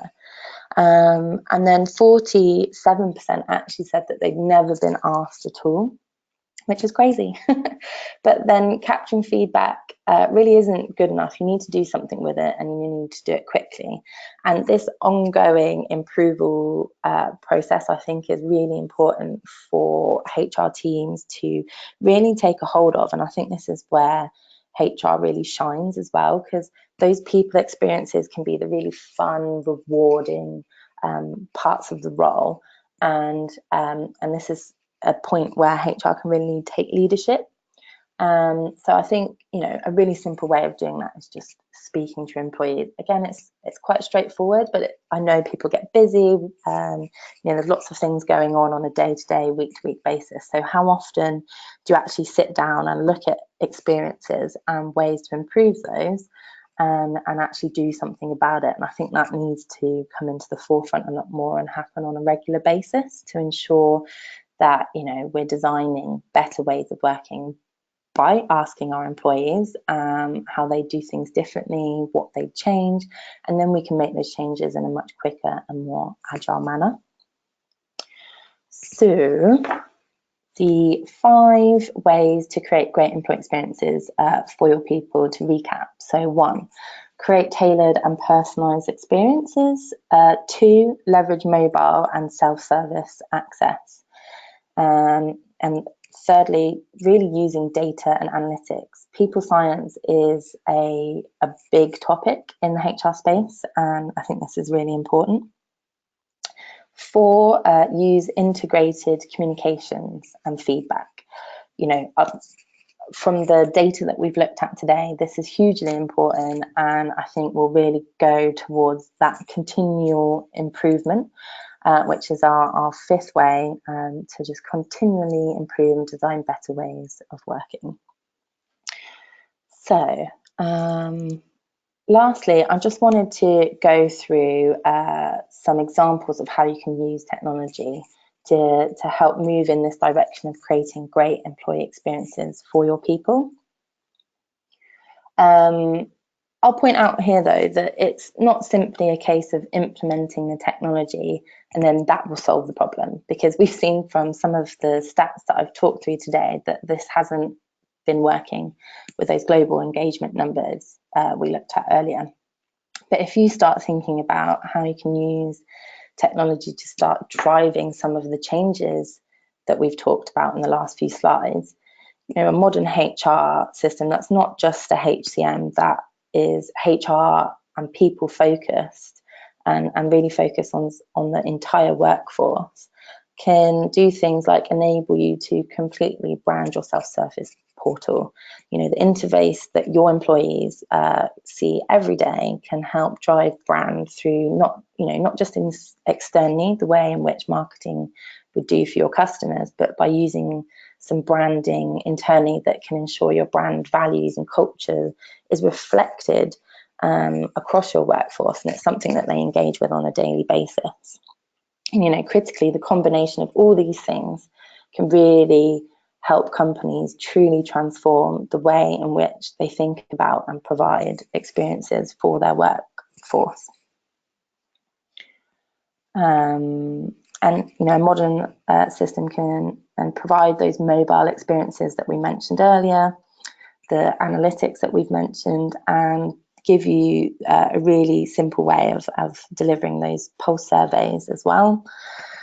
And then on this next slide, I've just got 6 examples of what our customers have done using Sage Business Cloud People. And there's some really interesting approaches in terms of not only branding the portal, but other things like integrating employee communications so that the business is able to identify maybe 2 or 3 things that the business wants to make sure that every single employee knows about this week or this month. And actually what HR can go in, they can actually see who's read it, who's watched it, who's looked at it.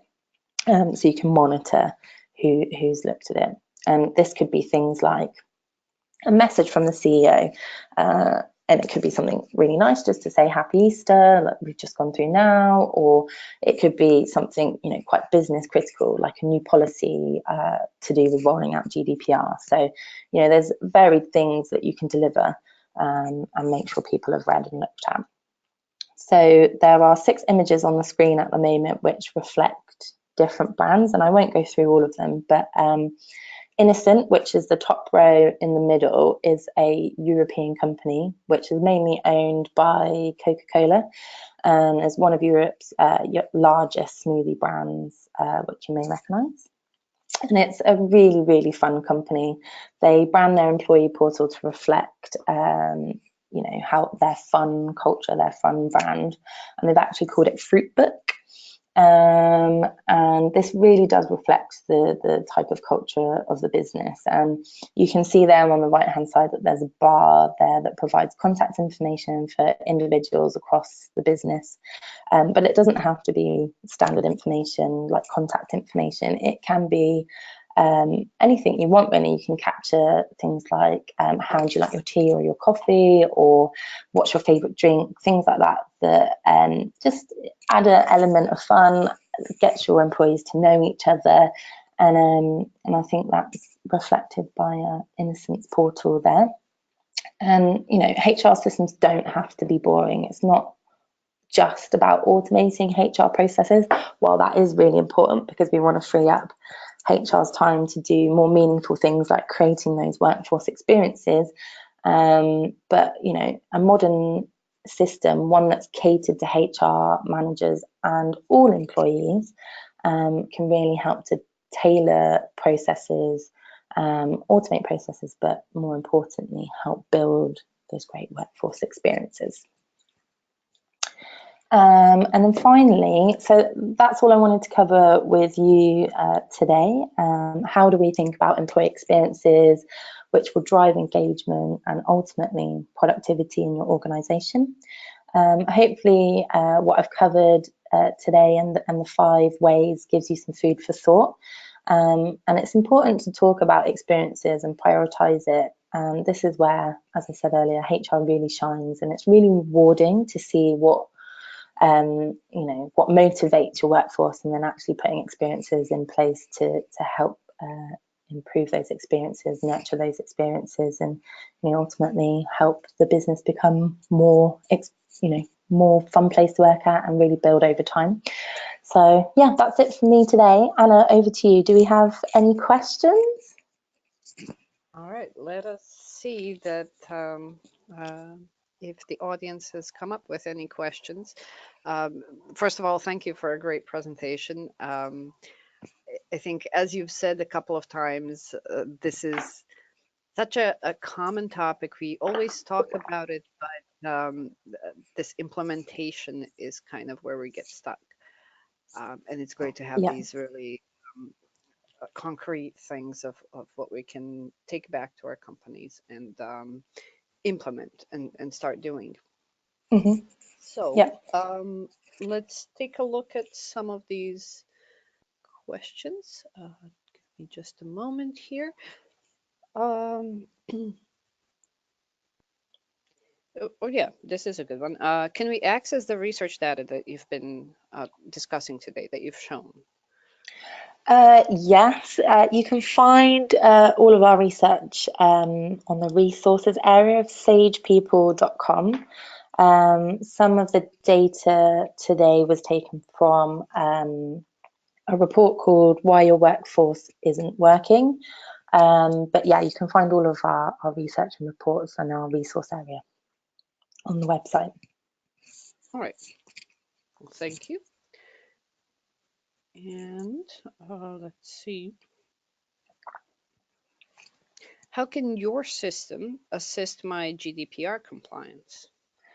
Ooh, so we have done a lot of work on GDPR lately. Obviously, it's coming into effect really soon, and we do appreciate that you are the data controller and we are the data processor, and so we have undergone a massive exercise to make sure that our contracts and our obligations reflect the new GDPR requirements and apply to us as processors. And, you know, we are continuously looking at our product, and and we have designed a product that enables appropriate privacy by design and default. So it's, yeah, a big thing I know for HR at the moment, and it's something that we are carrying out and making sure that our system, you know, helps you to become GDPR ready as well. Right. Thank you for that. And kind of a related question that grows out of that is, how long does it take to get set up on your system? Again, it's very sort of highly configurable, and it depends what you as a business need, what you're looking to achieve. In some cases, it can take just 12 weeks on our core HCM features, so it can be a quick implementation. But the best thing to do is probably speak to one of our consultants, so you can find out a bit more about you know, what your business needs and make a more accurate sort of timeline if it's something you're interested in finding out.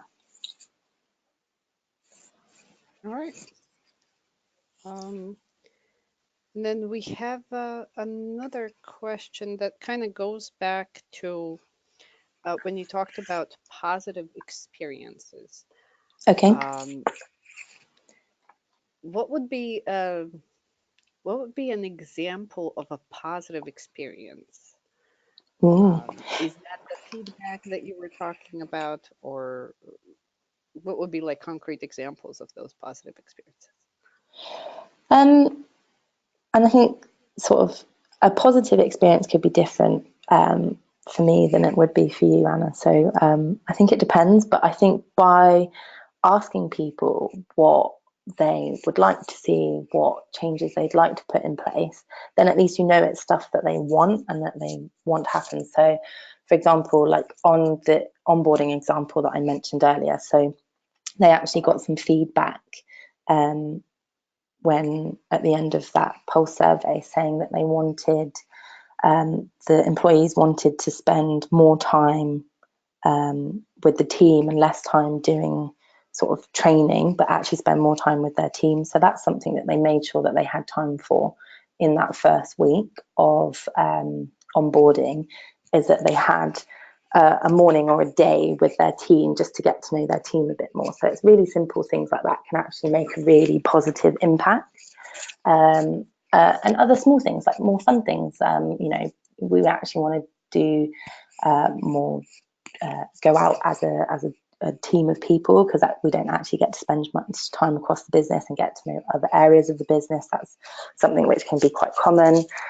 So, you know, just as a business, putting some more social nights on, or putting some nice things in the office like cakes and cookies. So it doesn't always have to be process driven. It could just be sort of those delight moments which can make a big difference for a lot of people. And also, you know, that thing about 66 of people, they need to know that they've been recognized for the work that they do. So you know, how do you do that? Is an annual appraisal the best way to do that? So you build it up for a year and you've got, oh yeah, you've done a great job for the past year. Or is it actually having those quick you know, actually I want to give kudos to sort of a few people a month and call that out in our monthly company meeting, for example. So you're gathering that regularly on a monthly basis, which can, I think, be really important for motivation and experience for a lot of people. Mm-hmm. All right, so I think that a lot of companies seem to be stuck in that belief that recognition is necessarily a raise, and that therefore Yeah. they cannot do that. But it really can be as simple as regularly saying, "Hey, great job," or Mm-hmm. "Thank you," even. Yeah, just a Um, simple thank you can go a really long way. yeah, and it seems to me that kind of the key here is to any good relationship, communication is the key. So it seems like work experiences send the same message. Yeah, To definitely. communicate.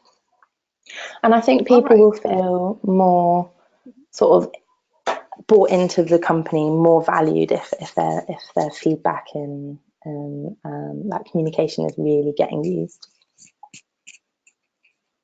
Yeah.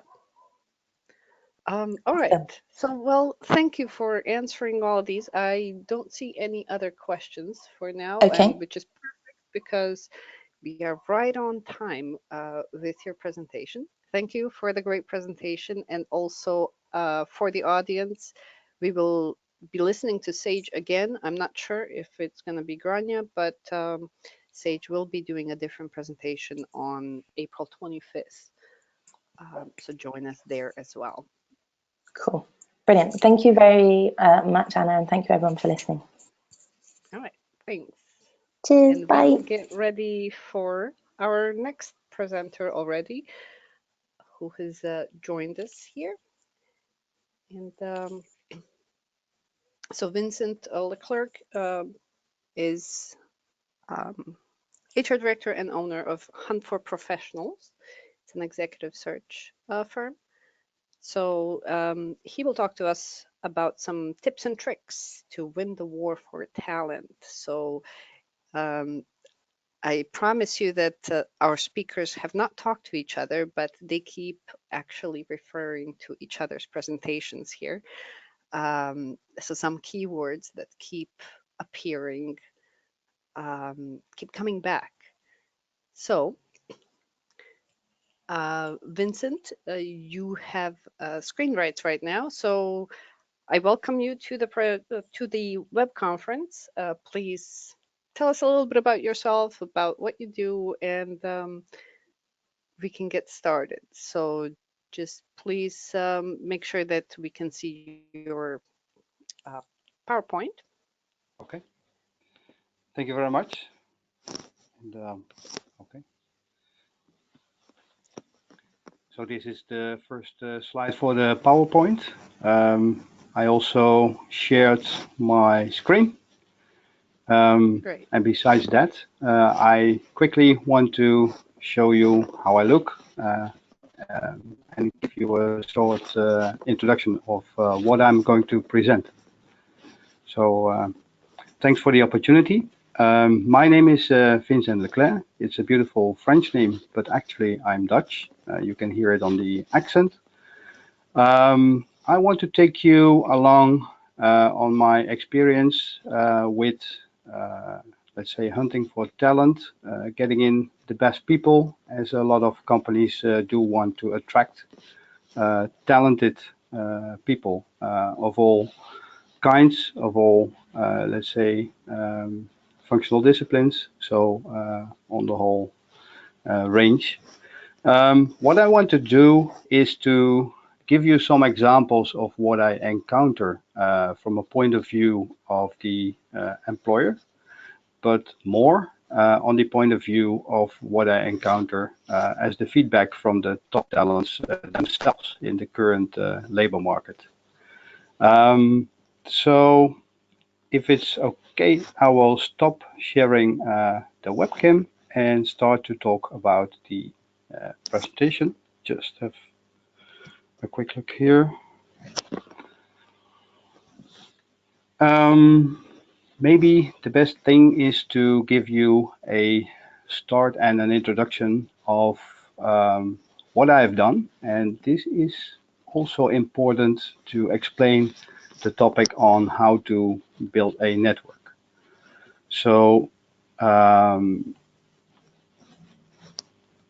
just to go to the next slide as the intro. I started off doing social sciences at the Tilburg University in the Netherlands. After that, we had, let's say, military service, so that's what I did. One of my hobbies is playing the saxophone, so I could join the military band, had a great time, and then started working in The Hague, the west of the country, as a consultant, junior consultant. This was for middle-sized companies, and the joy of it was that in a very quick pace, you get to learn what is there, what kind of businesses, what do you like, what don't you like. Second job was in the middle of the country, in Utrecht, in the Netherlands, for a healthcare company running the own HR department. So all kinds of organizations connected to healthcare, and all the people working for them. I was the head of P&O with a small staff, a small department. Then I was hunted myself for the big Philips organization in the south of the country, in Eindhoven, and started working for consumer electronics. In my consumer electronics starting function, I was responsible as HR for the functional discipline, logistics and service. So that's the first, let's say, commercial organization.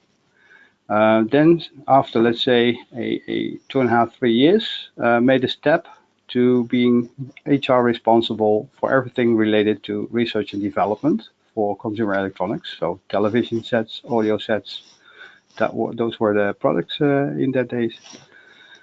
And also being responsible for, let's say, the total engineering population in consumer electronics on headquarters level.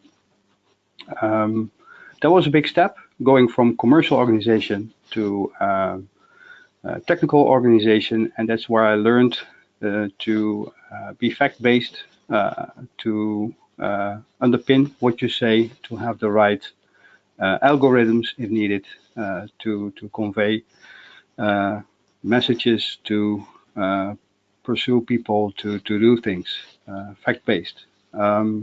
After that, I was, let's say, and this is the red line in my total career, HR responsible for purchasing or procurement, as it's called in other companies.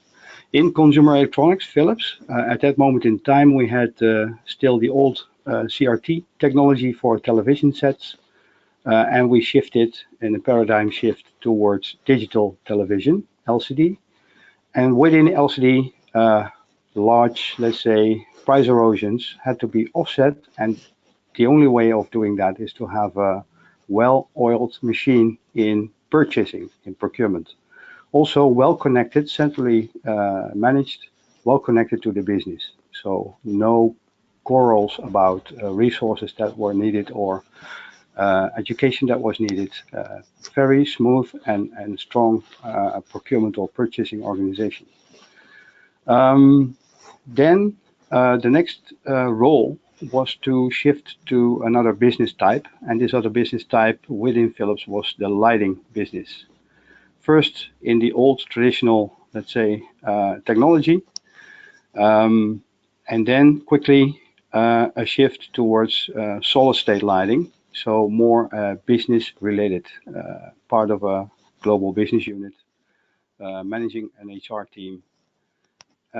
After that, we in lighting also had a paradigm shift from going from the old technology towards new technology, and with that also procurement became more and more important, purchasing. So we got ourselves a CPO coming from Volvo, and he was looking for an HR person who could match, let's say, his wishes to turn around the procurement organization in lighting, and that was me.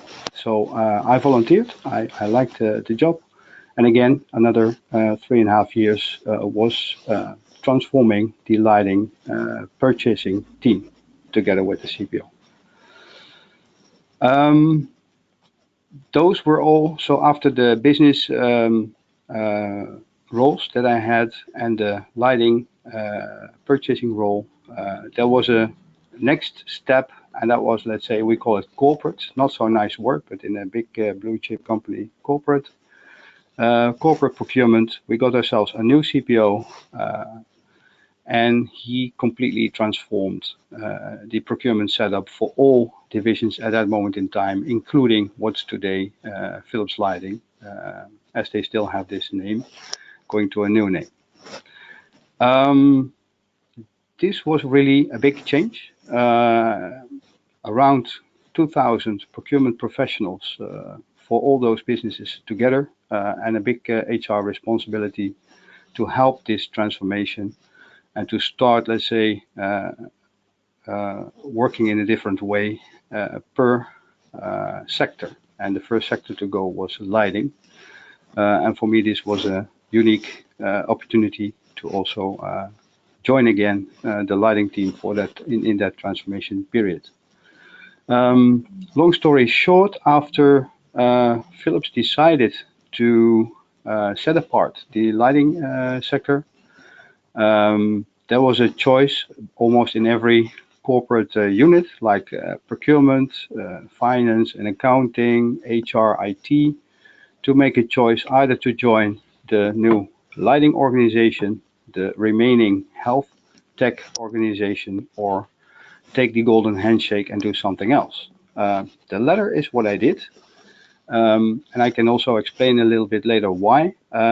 I started to do what I really like to do, and that's the matching of people, the search for talents, and match them with companies. So executive search, and next to that HR consultancy.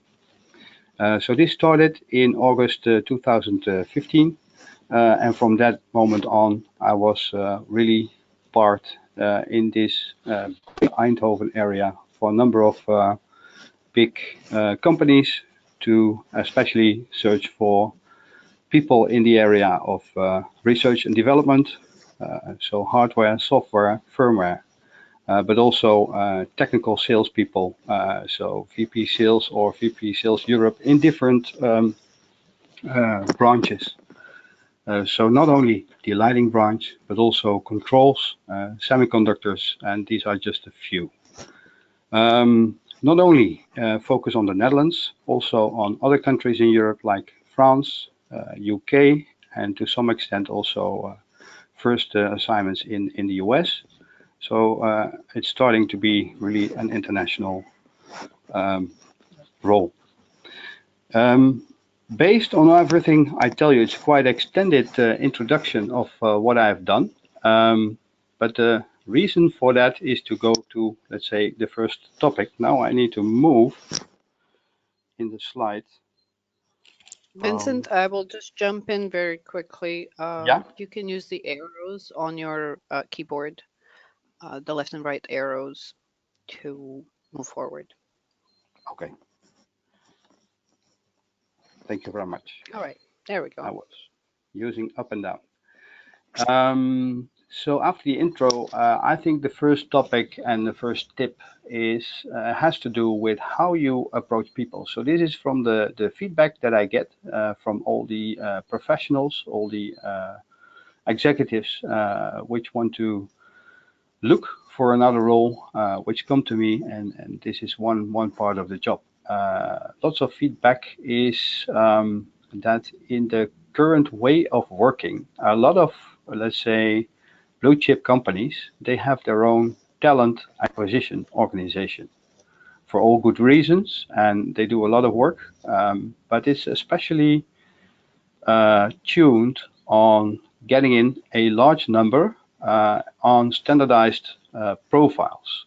Not often a talent acquisition organization will say they are focused on that, but this is the outcome. The outcome information I get from a lot of managers. So when a manager, a vacancy holder, has a, let's say, director position with special requests, with special work experience, with specific characteristics, then it's already difficult in the standardized way of working of a talent acquisition organization to get those people in. Part of my personal philosophy developed over time is that one of the tricks, one of the tips is to work with warm contacts only.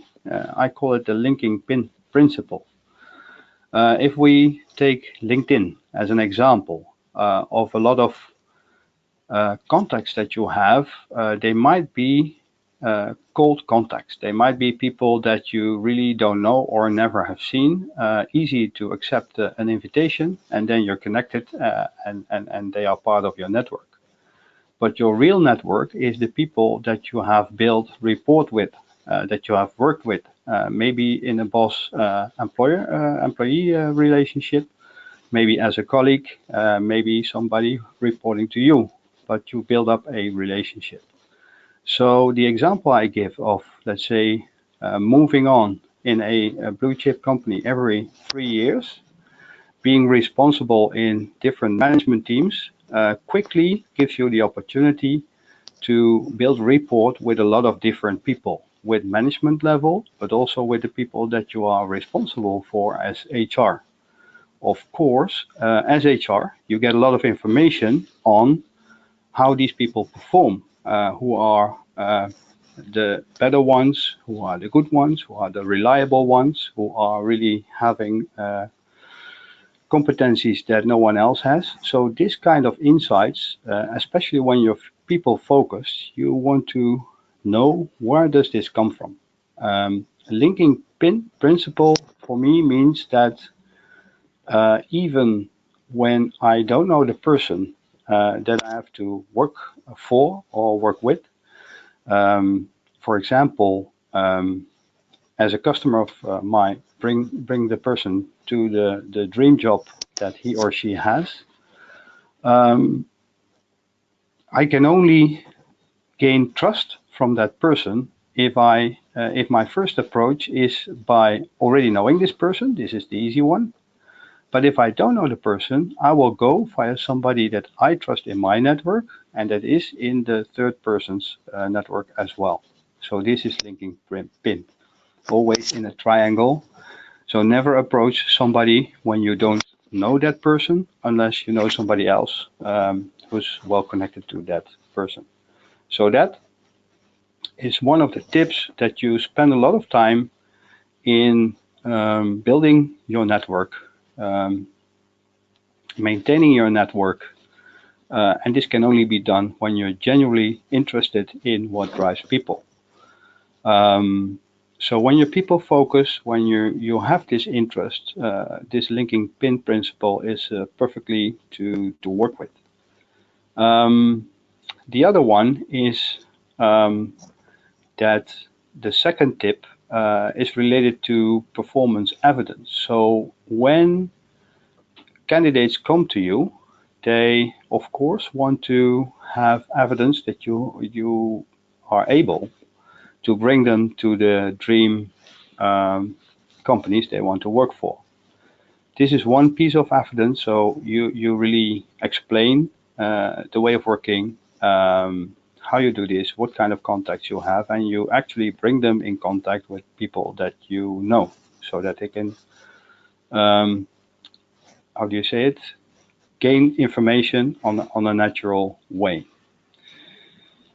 The other performance evidence is the other way around. If the employer is requesting you to have a certain profile in, you will be able, based on the large network that you have, to pick out the people who stand out, who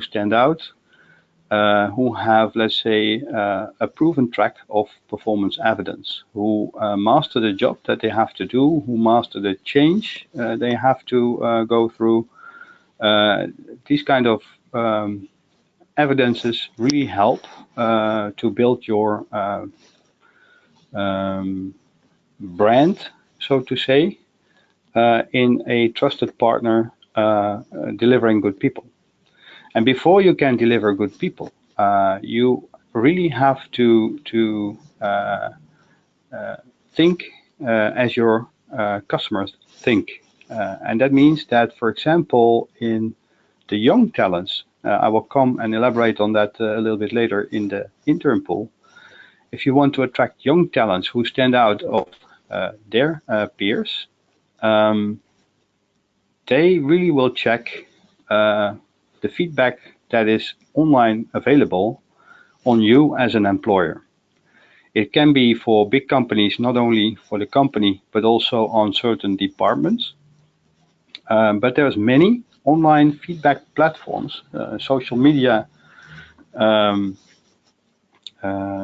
It's not only Facebook, it's not only LinkedIn, but there's lots, let's say, of other means to quickly get information on how your employees experience your own organization. For me, this was a new way of working, and I, let's say, missed a few very good leads because they checked the companies that I worked for on specific departments in these kind of online platforms. So if you want to do something on your branding and you're in need of top talents in a certain category, then it's very important to also check these online platforms yourself. What do your employees write on these platforms? What kind of feedback do they give?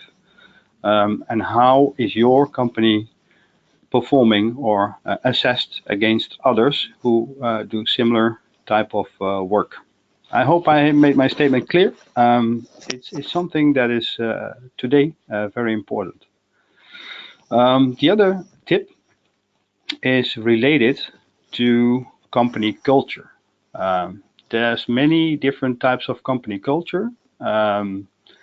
When you work with, let's say, in an international environment, and the owner of the company, the main culture is dominated by, let's say, American culture, then you really need to explain how things work differently than we have in Europe. And within Europe, you have many different countries. So a German culture, a country culture, or a Belgian country culture, or a Dutch country culture, or a Danish country culture is really different. Within the Europe that we have, there's already many differences in culture. This is country related. There's also performance cultures in certain areas which are stronger than others. In a lot of cases, I get research and development professionals who really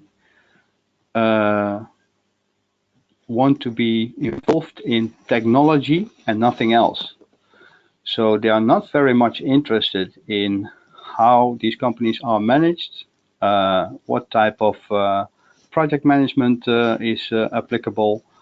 They really want to be able to dig in deep in the technology that they are working on. If you cannot provide that, because on a regular base you have, let's say, these wake-up calls, call for action, cost-cutting measures, etc., etc., they start to be frustrated at the moment that they cannot continue working on the projects as they want to do. So therefore, you need to pick and choose those type of companies where they can guarantee that you can continue working on that specific technical element. This is just one example in the R&D domain. Another domain is more, let's say, the sales domain in a technical environment, so B2B environment, where you have people very much focused on closing the deal, how to close the deal, commercial elements which are part of the job. So they're very much focused on bringing in the results, showing that they can bring in the results, and they want to have really measurable performance indicators where they can link to and prove that they are the best and prove that they are better than average. And these kind of culture elements, you must be clear on them if they exist, yes or no. Because if you put somebody like that in a company culture where they don't have these KPIs, or they don't get their results as a total company, or even worse, when the total company financials are part of the bonus and they're not influenceable by the good performances of these sales VPs, then you have an issue quite quickly when it comes to talent. They will leave the company. Attracting talent is one. Attracting top talent is one. Retaining is another. So this better be clear for both sides at the beginning. And when you have that picture clear, you have a good match. The chance on a good match is very big. The last part I want to elaborate on in this example is that it's always a chemistry between people, and you have a company which is a big entity, you have people who are a small entity, so you always interact with a number of people who are part of the bigger company. It's even possible that in different departments of the same company you have a different company culture or department culture, and that's also very important to indicate upfront, and the best way of indicating is to have the top talent, give the top talent the opportunity to find out in a number of conversations, maybe as part of the interview process, but more likely as part of the preparation or induction process. Then related to the first tips, linking pin principle, but also the other two, is listen and show interest. It sounds very obvious. Many search companies, but also recruitment departments, recruitment companies are not really taking the time to show interest and to listen to what the candidate has to tell. If you are assessed on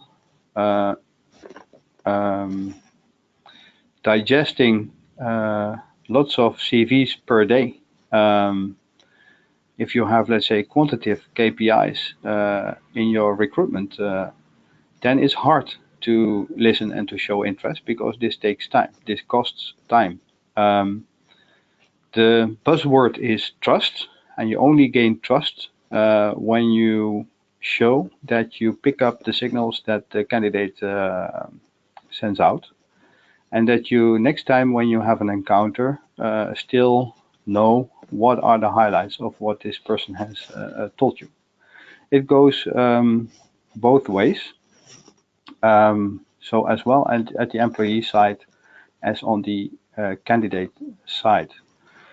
When this top talent is showing a number of interests and elaborates on experience that he or she has, then it's really fun to see that they will continue talking about that and give you a lot of details when you generally are interested in what they have done and how they have done it.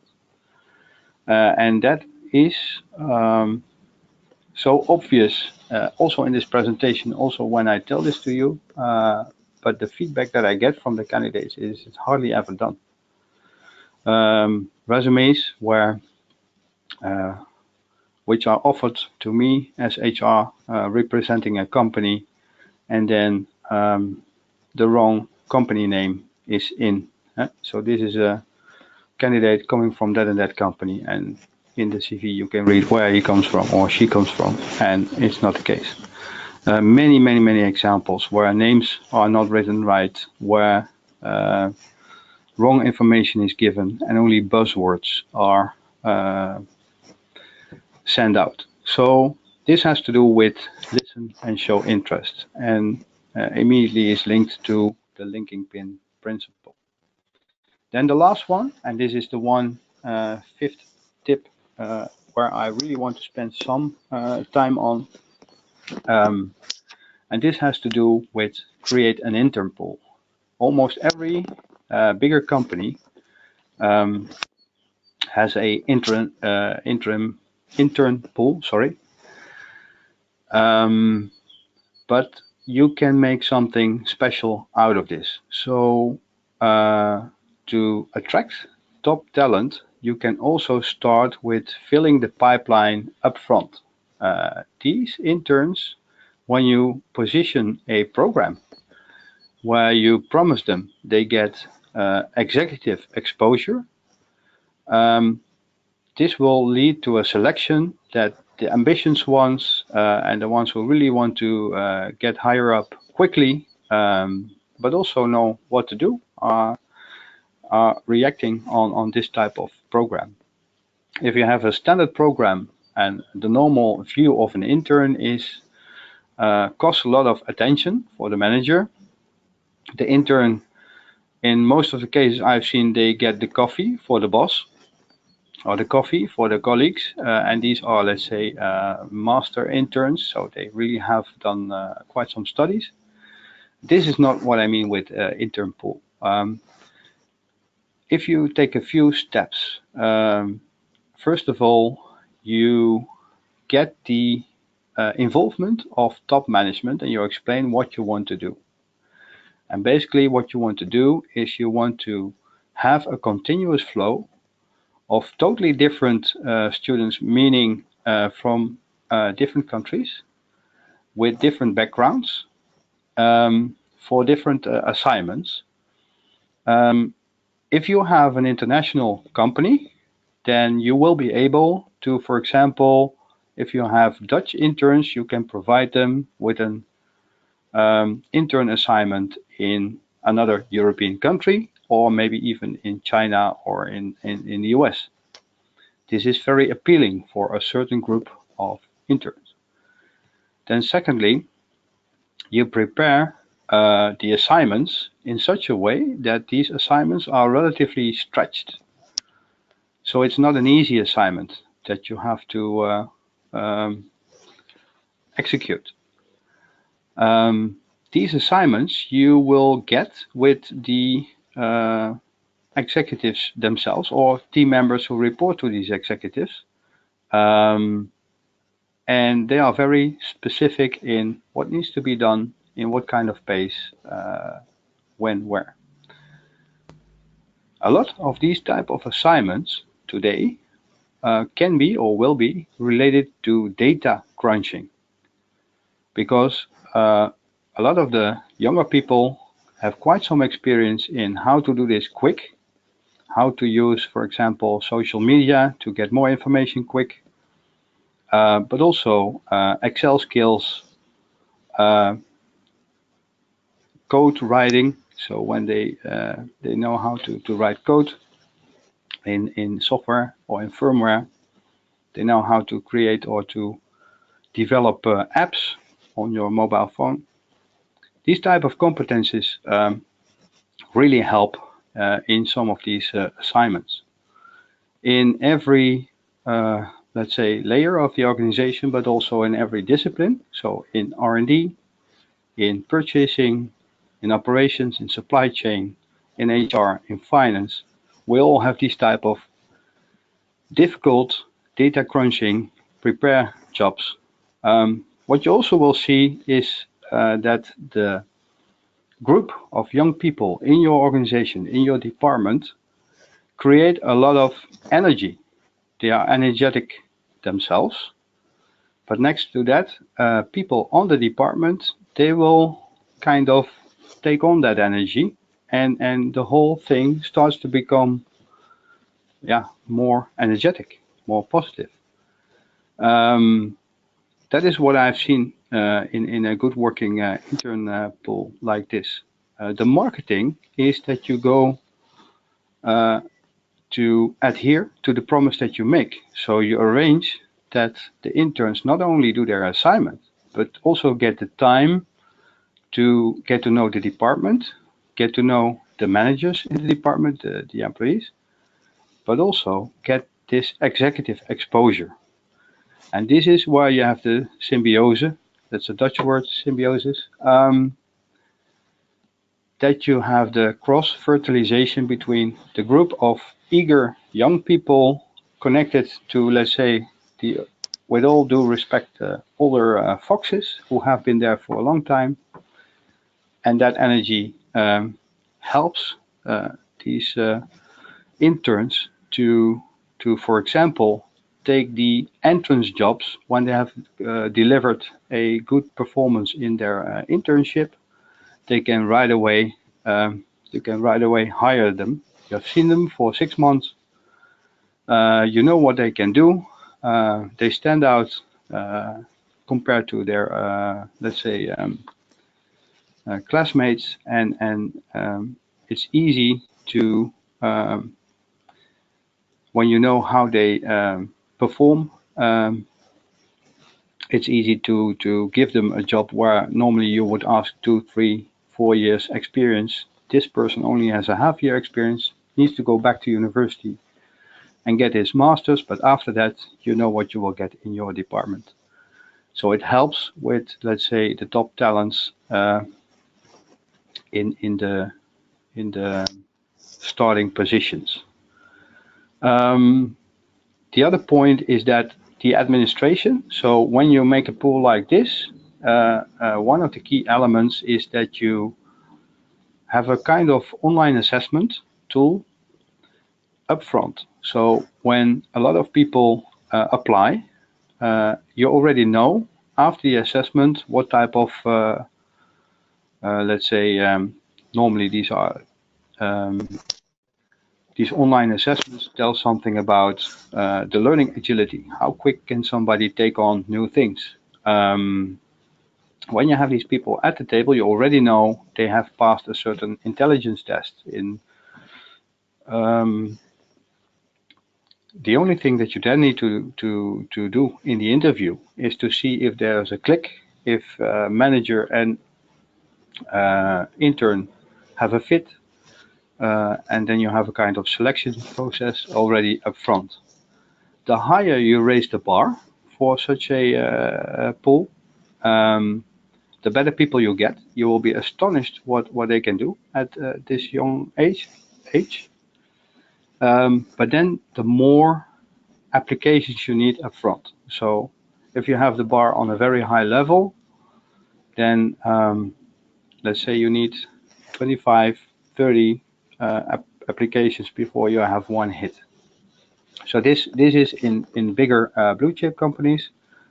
In smaller companies, it's about finding the right match on what needs to be done.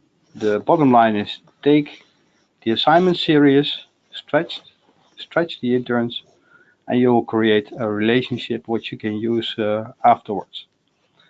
I don't know if I have passed the message, but I'm very enthusiastic about this.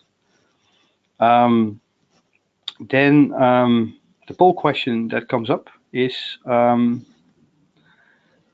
your company working with a talent acquisition department? Yes or no?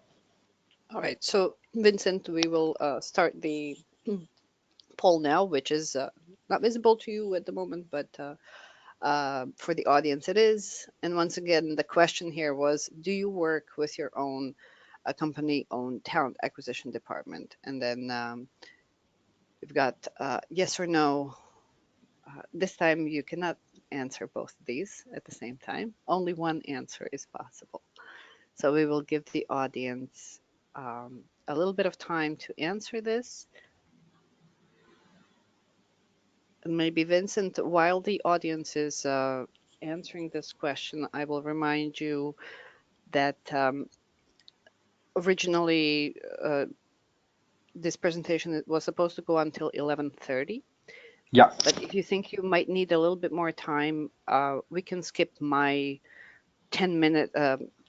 I was supposed to speak for about 10 minutes after you, but we can skip that and allow you to wrap it up.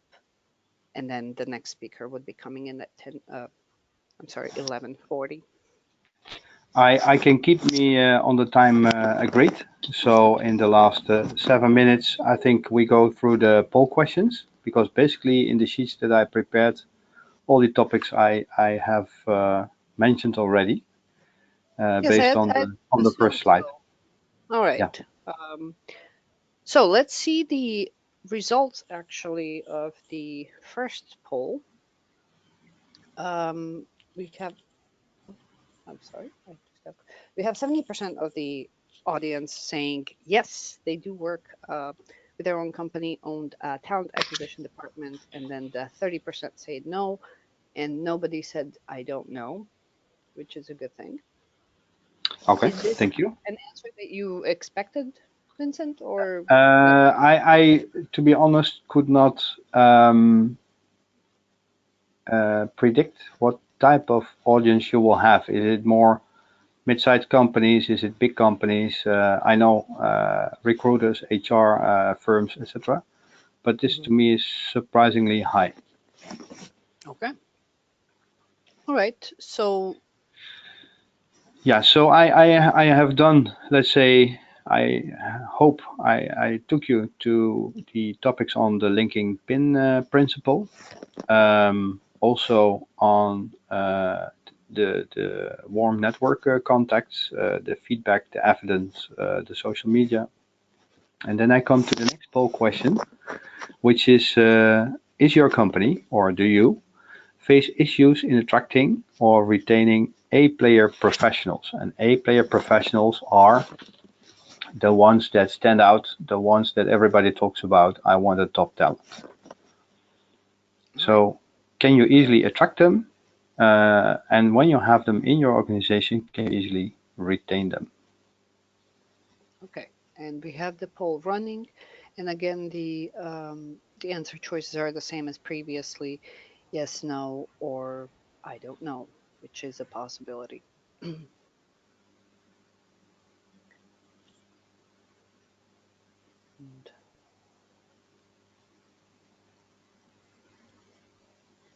And Vincent, do you have a prediction here? Related to the previous one, I would say 60-40. Okay, let's see how that comes out. We will give the audience a second here. All right, and the results say that yes is a 73%, a whopping 73%. No, only 9%, and then I don't know, 18%. Wow. quite skewed results here. Okay. And should we go immediately to the last poll question, or? Yes, please. Okay. So the key topics on company culture we have done. Honest picture of your company. And then the last poll question. When it comes to executive search for your company, what kind of approach are you taking? You can do it yourself. The other one is we work with one of the big executive search firms, and I've put them on the right-hand side. You see the first 5 are US-based executive search firms, and the last one is Switzerland. So the one European. I'm sorry, could you read out the firms, because the audience will not be able to see the image. Okay, it's in the slide. It's Korn Ferry Executive Search, the first one. Heidrick and Struggles, the second one. Spencer Stewart, the third one. Robert Half Executive Search, the fourth one. Russell Reynolds Associates, the fifth one. And Egon Zender, the sixth one. So the sixth biggest. So Then, here, I think this was the big executive search firm. So this is one of the answer choices. Yes. And then we work with regional or local executive search firms because we are regional or local orientated with our business. We work with specialized functional executive search firms. So this can be specialized in sales, specialized in finance and accounting, specialized in IT, specialized in hardware, software, so functional discipline. And the last one is branch specific, which means we work with search firms who are great in the building or construction industry. We work with executive search firms who are big or in the lighting industry or in the semiconductors industry. So those would be the examples. All right. And I think that here I would give the audience a little bit extra time, considering that it's not a simple yes or no question. That's correct. It might be that you have, let's say, a combination of these, but what is the most, or what is the highest percentage of what you do? Right. So only pick one. Maybe a couple more seconds and then we will close that. We will take a look at the results.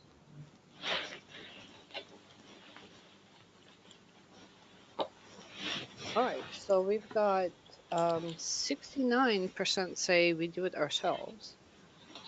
And then the next highest there is the 46% who say we work with specialized functional executive search firms. And then we've got equally 23 and 23%. Sorry, I missed one.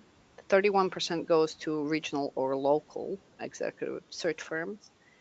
And then equally divided between we work with one of the big ones or we work with branch specific executive search firms. So pretty. Can you please repeat the numbers? The numbers don't add up to 100 because it seems like the audience has picked. Okay, no problem. More than one. So 69% was for we do it ourselves, and then 23% was for the next one, 31% for the next one, 46% for the second to last, and 23% for the last one. Thank you. All right. Are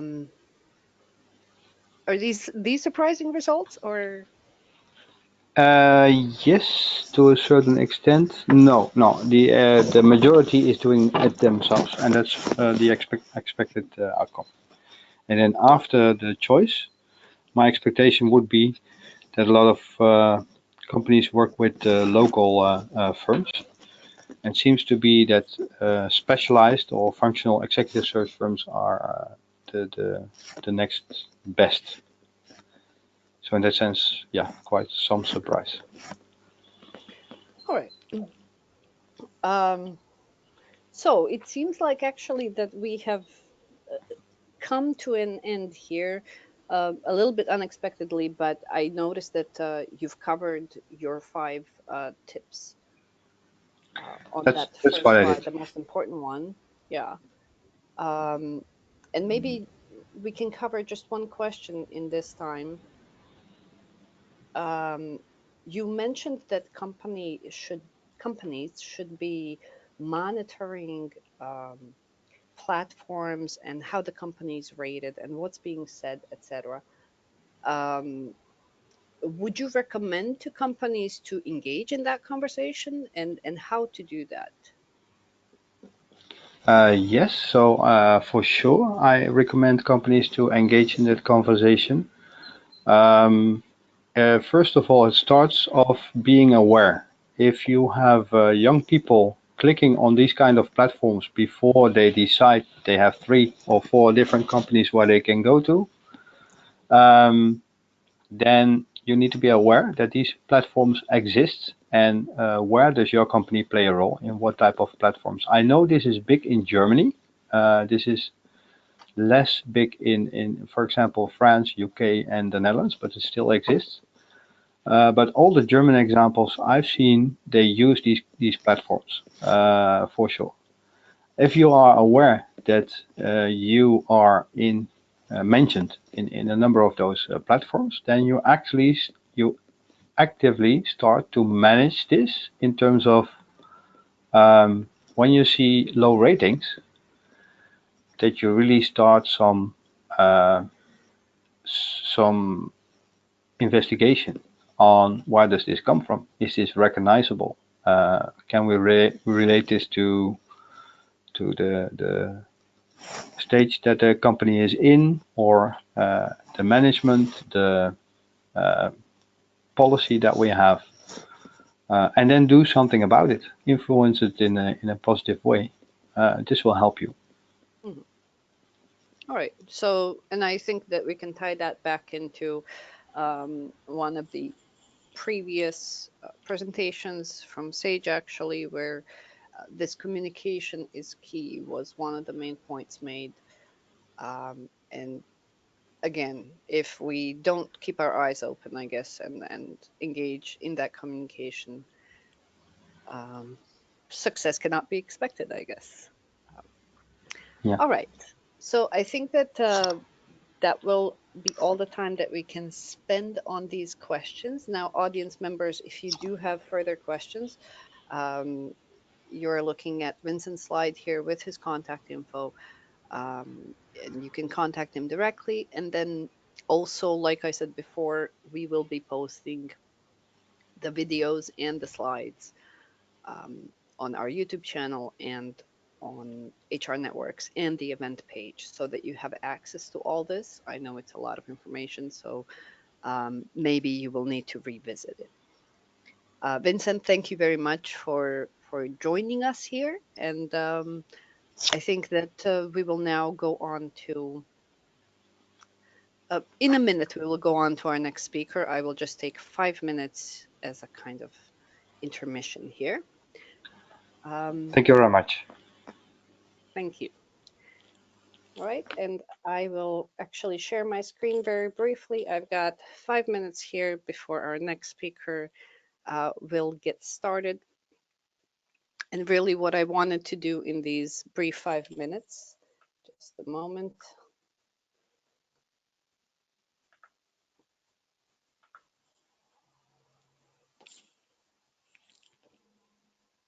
All right, now I'm in presentation mode. Just as a reminder of basically who is organizing these events, and also to invite you to more of our events. And basically, once again, HR Networks is the organizer, and our goal here is to help HR service providers and solution finders to meet with people who might need their solutions. That way we are enriching the HR community and offering, again, offering a method of this communication that we keep talking about.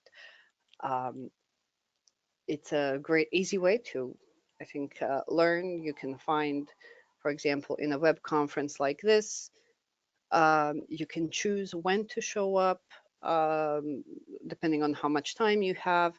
And of course, you avoid all the associated travel with conferences.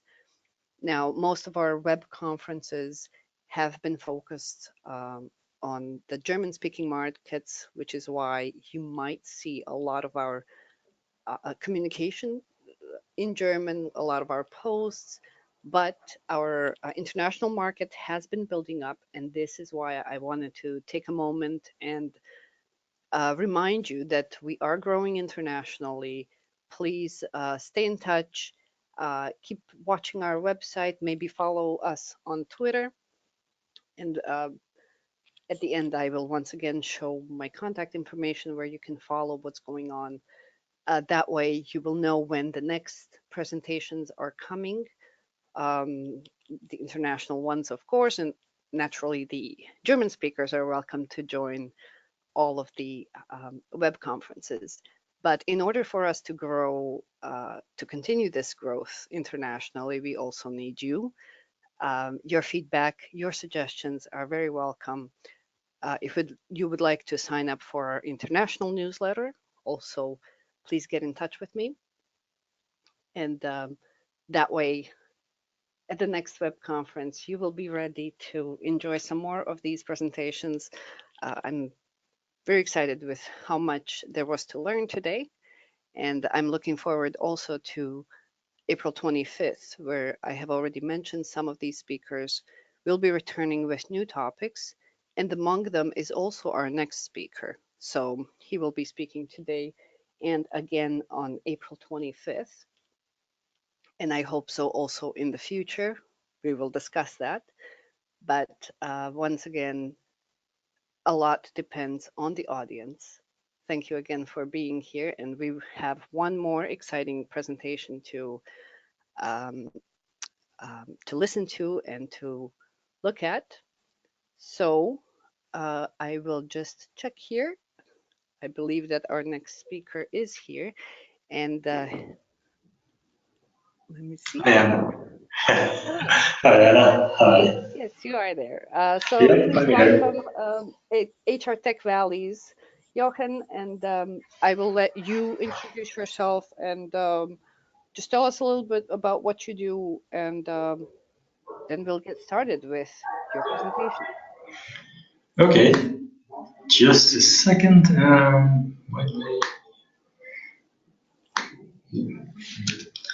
There's something I need to close it, but won't close. Okay, show my screen. Hi there. Let me just open up my presentation, which I forgot to do, sorry. Okay, yeah. And I'll just put on my webcam so you know who's talking. Hi there. So, today I'm going to talk to you about the digital transformation of HR. And I chose as a subtitle, the question, is HR reaching its Uber momentum?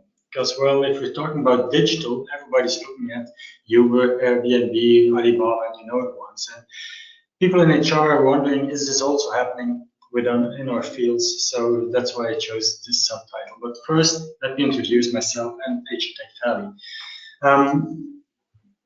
What is important to understand is that HR Tech Valley is a non-profit. So when I talk about technologies, I'm not selling them to you. What we're doing with HR Tech Valley is actually, well, we have a double purpose. On the one hand, we have the ecosystem, which was founded at the idea of two HR Tech entrepreneurs, and you see them at the bottom. The one in the middle with the white shirt is Ben Jeven. He owns Talento, which started as an e-assessment company and is now moving into using personality for workforce optimization. and Jochen Bessemans, who has a company called Moderator that does the optimization of processes, mostly for flex companies. And we're all based in Belgium. That's where we founded the non-profit HR Valley about a year ago on the 1st of March 2017. Next to that ecosystem, what especially Ben and yours are setting up is also an investment holding to invest into HR tech solutions.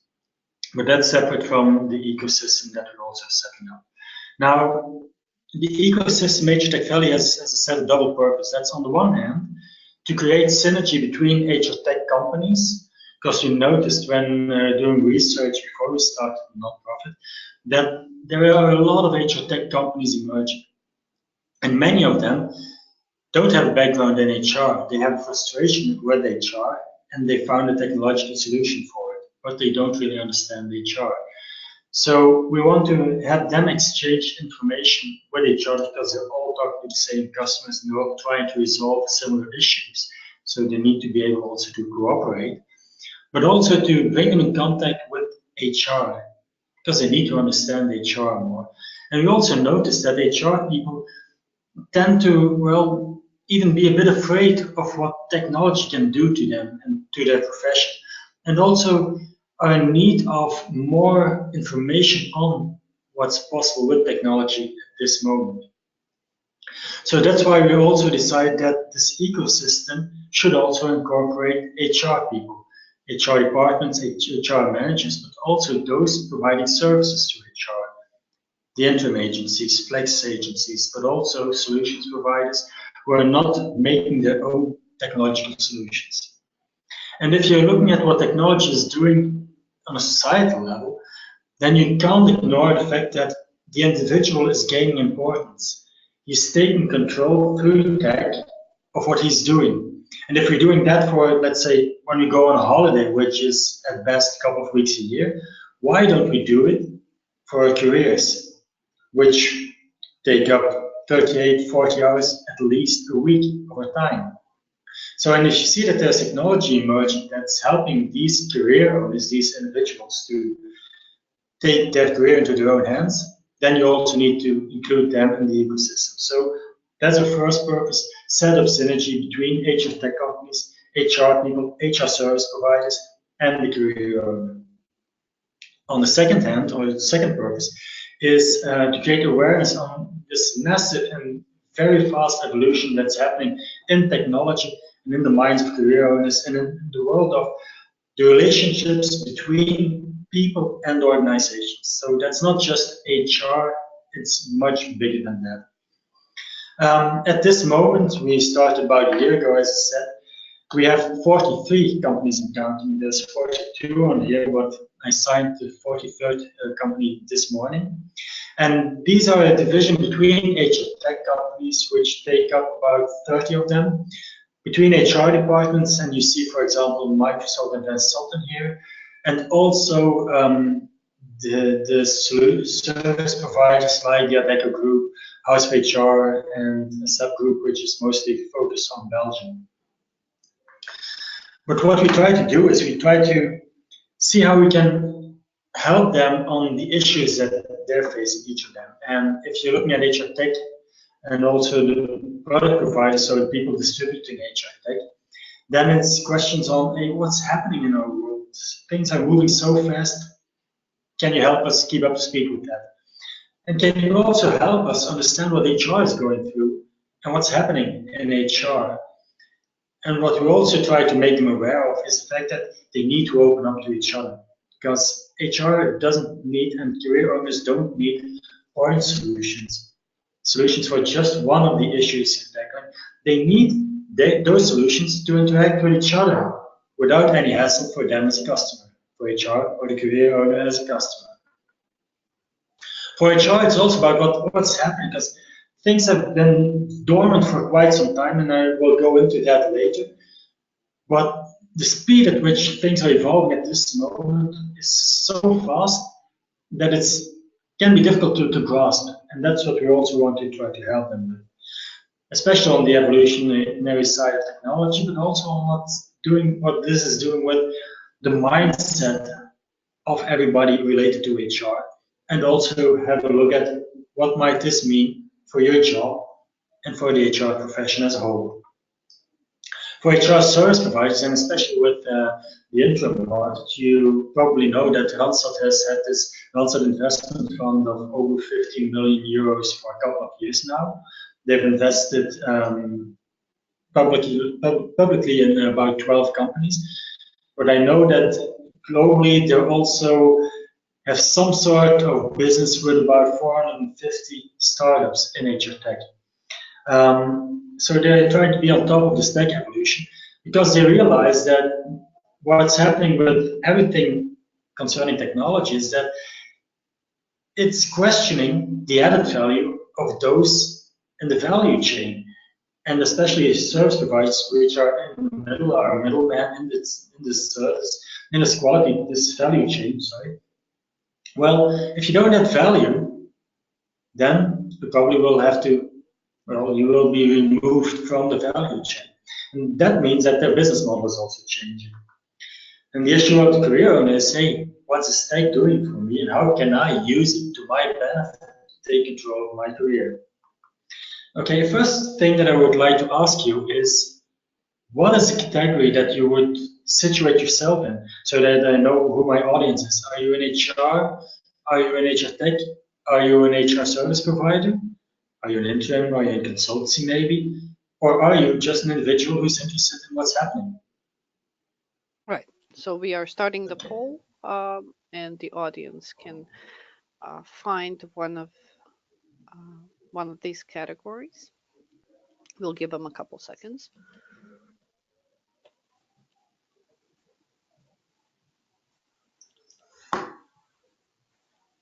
This is also a good place to see how the audience has changed from this morning when we started. We asked not exactly the same question, but a little bit of the background. Okay. But of course, they change. Yeah. Not everybody has the chance to stay the whole day. So let's see, maybe a few more seconds, and then we will close the poll.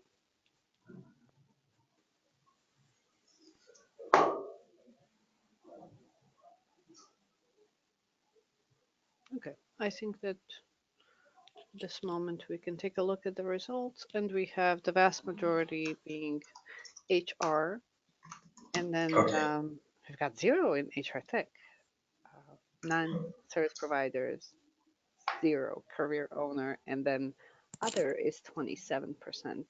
And the audience can also in the chat add what this other might be if they are so inclined to do, and then we can take a look at these a little bit later. Okay, excellent. Okay. So let's have a look at what in heaven's name HR tech is. Well, HR tech started at the moment about when this movie was in the movie theaters, Back to the Future, which is at the end of the 80s. And that's when you first saw that software was moving into HR, and especially for things like payroll, fleet management, insurance. So the big processes that, well, needed a lot of paperwork, a lot of manual hours. And as with most technology in those days,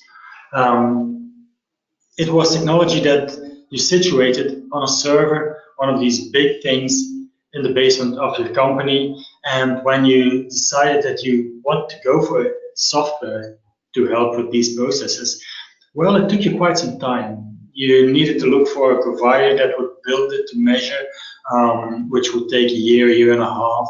It would cost a lot of money. And then when they developed it, it was implemented on your server. You had about 6 months of bug testing and you know, the issues you had to go through. And let's say after about 2.5 years, you were able to have a system that was up and running without too much hassle. And it stayed that way for about a decade until years 2000, when with the internet, you saw job sites emerging online. And you also have LinkedIn at the beginning of 2003, I believe, that came online. So recruiting was going slowly as a next step, as a next wave in this evolution of technology for HR on the web. And then it stayed quiet for about a decade again, until 2011, when SAP bought SuccessFactors, Oracle bought Taleo, and IBM bought Connexta. And they spent billions of dollars on these mergers. You can ask yourself, why did they spend so much money on what at that time was, well, a rather calm sea? Well, SuccessFactors, Taleo, and Connexta were three providers that were in the cloud. And at the same time, you also had Workday that brought these processes into the cloud. So no longer in these big basement servers, but in the cloud. And SAP, Oracle, and IBM realized that if they wanted to repeat that move, because they saw this big wave of cloud coming at them, instead of developing it themselves, which would cost them too much time, too many years even, they bought into SuccessFactors, Taleo, and Connexta. And as I said, this was all about cloud, about efficiency, about speed of adaptation. It was what we see today as even more important. It needs to be efficient and speedy. And for some reason or the other, in 2014, these waves started combining into almost a perfect storm. And just to illustrate this, I'm going to show you this map that we made of HR Tech in Belgium. These are Belgian companies developing their own software for HR. So it's not companies that are distributing software from abroad. These are just Belgian ones. And we have at this moment mapped 133 companies for small countries such as Belgium, which gives you an idea of how fast this is going, because at least 2/3 of those in this slide didn't exist prior to 2014. And those that did exist were mostly on your right-hand side, the HR automation, process automation side, or a bit of staffing and scheduling, which were the first items or the first topics that I discussed in this evolution of HR tech. So, if there are so much HR tech companies popping up everywhere, is HR really reaching its Über momentum? Well, before I dive into that, let's see what's happening when you talk about Über momentum. You have the evolution of technology, which is going into one direction, and the evolution of society, which is going to another direction. And this evolution of society is that, well, we want things to measure at the features and at the cost of mass production. Take, for example, if you look at cars, not to talk about HR technology, the first cars were made to measure in very limited numbers, because only few people could afford them. They were very expensive. And that's why if you spend a lot of money, you want everything exactly in every detail the way you want it, or the way you like it. Then we went into this mass production where a car became a commodity that everybody could afford. But as a consequence, you only had to choose between a limited number of models, and you could adapt one or two things, like maybe even just a color. And now we're moving into an age where we want our car with the details that we like, but still at the price of the mass technology, not at the price of the first cars. And that's what's also happening in the way that we're looking at the technology we use. And if you look at how we as people react to such evolutions, we have basically 4 types of reactions. The first one is a reactionary one, and that's, well, I know this. It's not going to happen. This will blow over. Just sit back and relax. Nothing's going to happen. That's a reaction most people really recognize. The second one is we're going to try and regulate it. If you look at how the taxi drivers are reacting to Uber, they're asking governments to regulate Uber. Instead of respond to what Uber is doing, they want them to regulate it. If you look at HR, a couple of years ago, you had, I think this wasn't only in Belgium, you had all these companies putting out policies for the use of social media, which worked perfectly if you only had the laptop or the computer that you got from your company, from your employee or employer. But then people start taking this to work. And these social media policies have become redundant because you can't limit what people are doing on their smartphones. Third way of reacting is trying to be ready. And I also call this for HR, being an HR hipster. It's like you see this new technology and you want to jump on it and you want to use it because this is going to make you look cool, make you be an excellent employer, attract people. Well, it's the employer branding mindset also. It's just to show, look, hey, we're using technology, we're a hip company, come join us. But if you're doing that, then actually you're always running behind. So a fourth reaction that we have as humans is the revolutionary one. And this doesn't mean that we all have to be like Elon Musk, who is thinking decades ahead, but it's about thinking where you want to be in 2 years' time, 3 years' time, and see what this will mean for you as HR, for you as an organization, for you as a person, and what the road to getting there will be for you. So that's why my next question is, what's your current reaction notice? Are you in this reactionary status like technology and HR? Well, this isn't going to break any ceilings. This will stay marginal. Is your natural response at this moment, well, let's make it into policy so we can make sure that people use it the way we want them to use it and just that way? Are you more in the readiness mode? Are you somebody who wants to try all this new stuff out? Or are you thinking ahead? Are you being revolutionary? All right, thank you. And the poll has been started. I'm glad that you added a little bit of this definition of each of these so that our audience can remember what you just talked about. Mhm. And we will see, the poll is running, we will see what we get here. Now, while the audience is answering, I'm going to suggest that I hear a little bit of sound issues, and I'm afraid that the webcam might be causing that. Okay, then I'll And close it. speeding up the connection. So let's try that.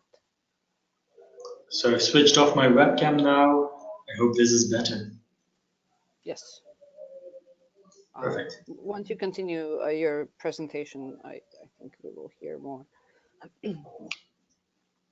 And let's see, audience, please finish up your answering and we'll see what we've got. Oh, very good response or a very good result here. It seems we've got 50% revolutionaries, and then That's nice. yeah, 20% saying regulatory, and then 10 each for everything else: reactionary, readiness, and other. And Okay. again, if they can define the other, it would be nice to see that in the chat, to see where you would put yourself. Is it some sort of mixture or what is it?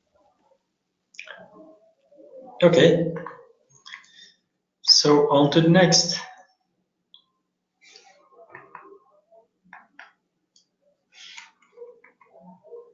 Okay, now my presentation seems to be stuck. Yeah, okay. It seems it's unstuck. Yeah, just needed to switch back a bit. Okay, I already mentioned these, Uber, Airbnb, and Alibaba, and these are perfectly playing into this technological evolution and the societal evolution. And what they're providing is, they're providing an experience that's efficient, that's fast, that's performant, that has a huge improved user experience. It's so easy to use. If you, for example, if you've ever taken a Uber, it's just a couple of clicks. It's easy. If you ever ordered anything on Alibaba, you're kept in the loop all the time. And that's also the fifth element, they make it transparent. So if we're looking at these things, can you already see them moving into HR? So imagine for once that if you're a career owner and you're looking for next job. Well, how would it be like if you, based on what you've been doing, how you have been behaving in your career, where you're located, what you feel is important, that your dream career would come to you with 0 effort? Does that sound like a dream? Or is this becoming possible? Because, for example, Facebook, last year they experimented in the US with a feature that's, well, you can compare it to having a LinkedIn profile next to your Facebook profile. So within Facebook, your CV feature.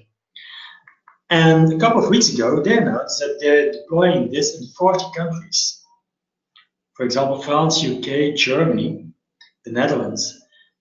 They're deploying this, and they're calling it the blue-collar LinkedIn. But we all know that you don't only find blue-collar people on LinkedIn. But if you bring this together with what Facebook already knows about us, and the Cambridge Analytica hassle clearly demonstrates how much they can derive from the data that we're posting on our Facebook timelines. And just to give you an idea, a couple of years ago, Facebook even did a test if they could derive personality from just a post that you wrote or liked or shared on your timeline. And they had a validity of about 30%, which is way too low. But in a way, it's already quite scary, because just from what you're liking and posting, they can have some sort of personality assessment of you. But they know much more. So if they see it, for example, in my Facebook CV, if I would make it, that I change, for example, every 2 years and 7 months from job, and they see that I'm working somewhere for about 2 years and 4 months now, and they know my location and they know things that I like and what I value because they see that on my timeline. This would mean that they would be able to suggest, well, hey, Jochen, this might be a good job for you. They're looking for you. And that's delivered on a plate to me. So you don't have to go to any job board, to any tapping agencies, don't have to read the newspaper to find any job postings in there. No, I just open my Facebook like I do about every day, and they suggest a job for me. And the same with Google, because Google is in the US has launched Google Hire, which is more or less a free ATS, but is also launching Google Jobs, which would mean that at what for most people is a homepage, namely the Google search bar, I just can enter, well, I'm looking for a job in a company with, let's say, about 200 people working there at about 30 kilometers from where I live, and they value these and these things, and I just hit search. And what Google will do then, it's not going to look at job boards, but it's going to look at websites of the organizations and see what they're posting on there. So it's a new way of looking for a job. But let's imagine a bit more. Let's imagine that, like we do now when going on a holiday, you choose your work hotel, your employer, like you choose your hotel when going on a holiday. You look at websites like Booking or Trivago or other, where you find reviews.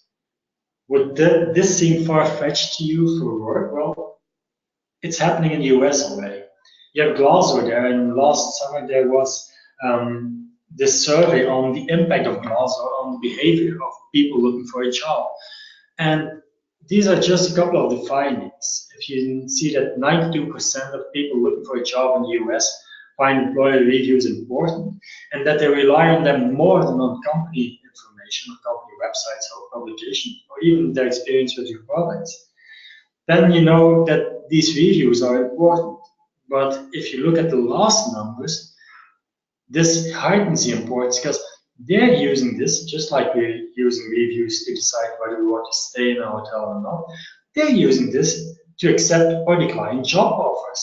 And it's not just millennials. It's also people at the managerial level, but even almost 1 out of 5 non-management candidates. Well, you must realize that at this moment, Glassdoor is talking to banks to see if they can can go IPO, if they can go public and, well, go into the stock market. If you have seen what has happened with companies like Snapchat and Twitter, the amount of money that they raised by going IPO, well, they didn't have these figures that Glassdoor can show to investors.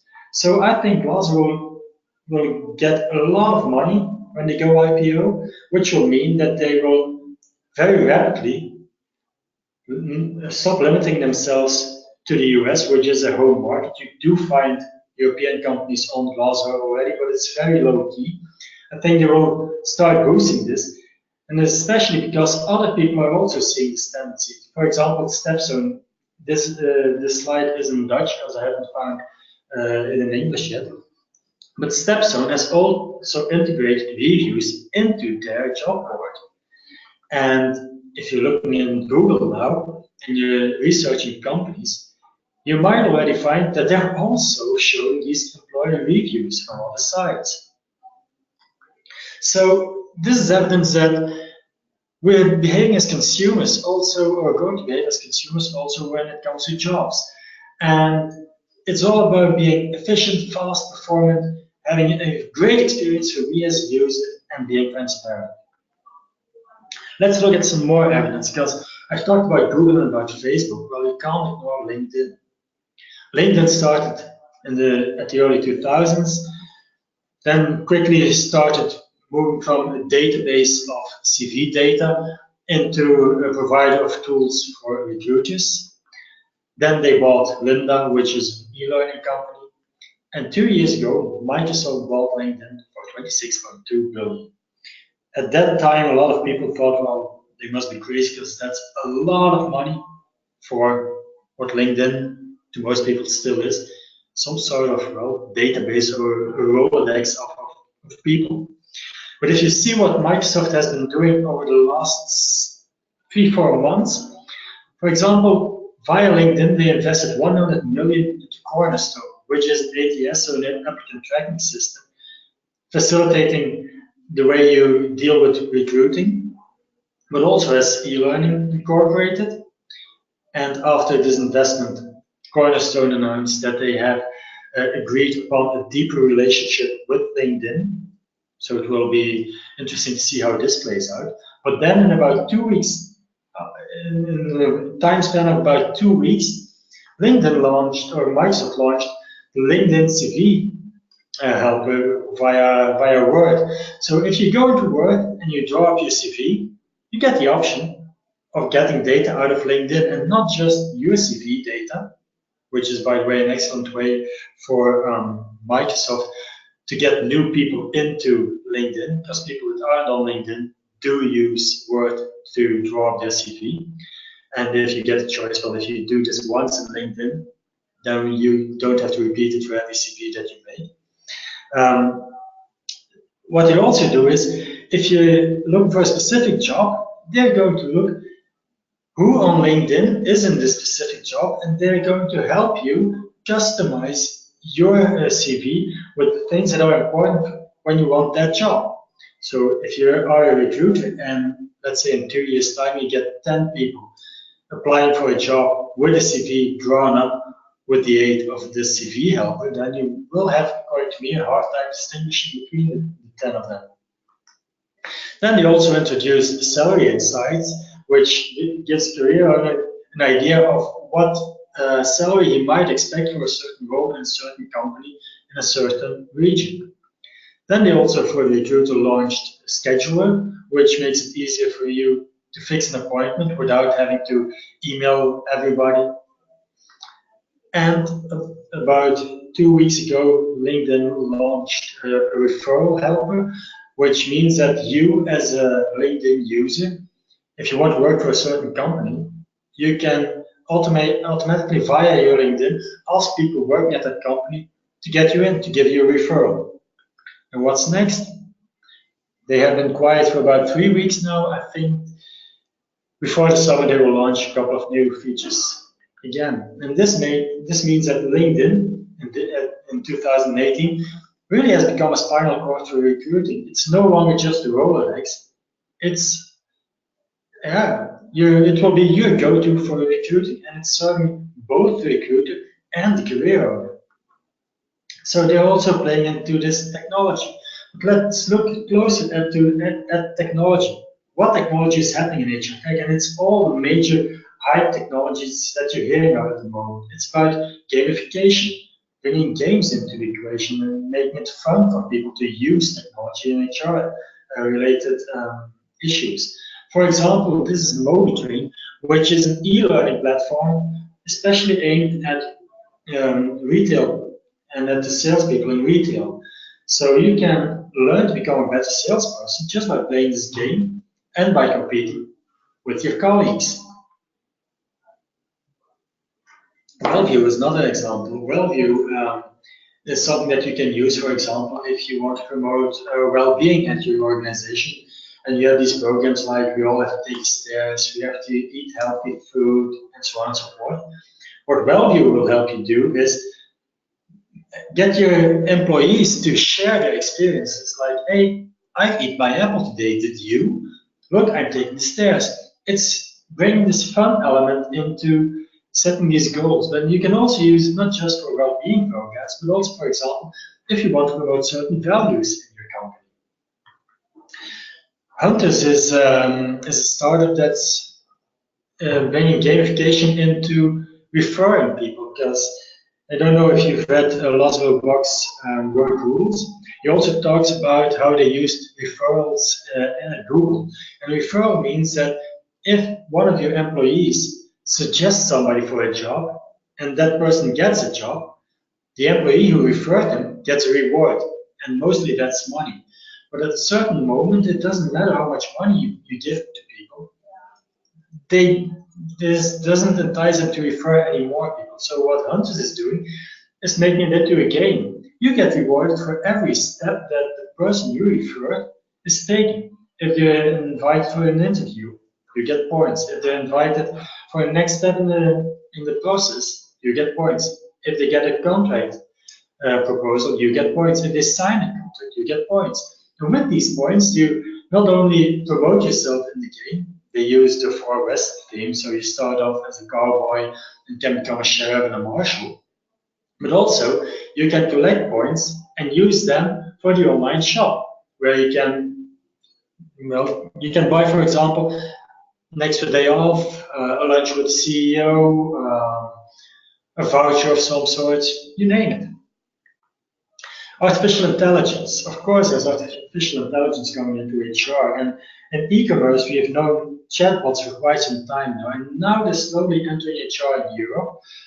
You see here on your left-hand side is Xor, which is a Russian bot, and in Russia, this bot has screened over 1.5 million candidates in just 9 months. So what they're doing is they're doing first screening. They're asking things like just to find out whether or not somebody would even be eligible for a certain job. And the advantage of Xor or of Mia, which you see on the right hand side, the blue one, is that as a career owner, it doesn't matter when I talk to this bot. It can be at 10 at night, it can be at 4 in the morning, it can be during my lunch break. And it's quick and it's easy. And before I even start drawing up my CV or writing a motivational email or whatever, this can tell me if I should put in the effort. In the US, bots have been around for quite some more time, about 3 years, I guess. And there you see that you also have bots like Wade and Wendy, where Wade is your career guide as a career owner, and Wendy is your hiring assistant for you as a recruiter. And then you also have Woo, who in last November announced that not only did they raise 7 million for their next step as a startup, but they also launched an AI headhunter, meaning that they have made software that's going to search the web for people that might be good candidates, and as the bots do, going to interview them. So you get a proposal of these are the candidates that you might want to contact for this opening. So this is something, if I talk about HR service providers, this is something that they should be keeping an eye on, because this makes things so much faster And this is going directly to the career owner, looking for them where they are, and they're not like most staffing agencies now operate, waiting in an office for people to walk in. Then you also have Facelytics, which is a startup that's in the research phase at the moment, and they are looking at assessments in a different manner. Because at this moment, if you want to take an assessment, an online assessment means that you will have to fill in questionnaires for about half an hour. And what Facelytics is doing is they are taking the work of an American psychologist, Paul Ekman, who said that there are expressions in our face which we can't control and which not only tell if we're lying, but also reveal something about the person we are. And they know that this correlation is there. What they're doing is they're teaching software to recognize these features, these expressions, recognize combinations, and correlate them to a big five assessment, which would lead to, at the second half of this year, which would lead to an assessment that only takes about 5 minutes of your time, about when you answer a couple of questions with your smartphone or on your laptop while you're being filmed by your smartphone or your laptop, and you have a personality assessment. So, looking from a career owner's perspective, this saves me quite a lot of time. Then you also have on Sofuk, which is using AI in learning, where you now typically see that if you're in learning, somebody takes a course, they come back at the workplace, and well, there isn't really any real follow-up.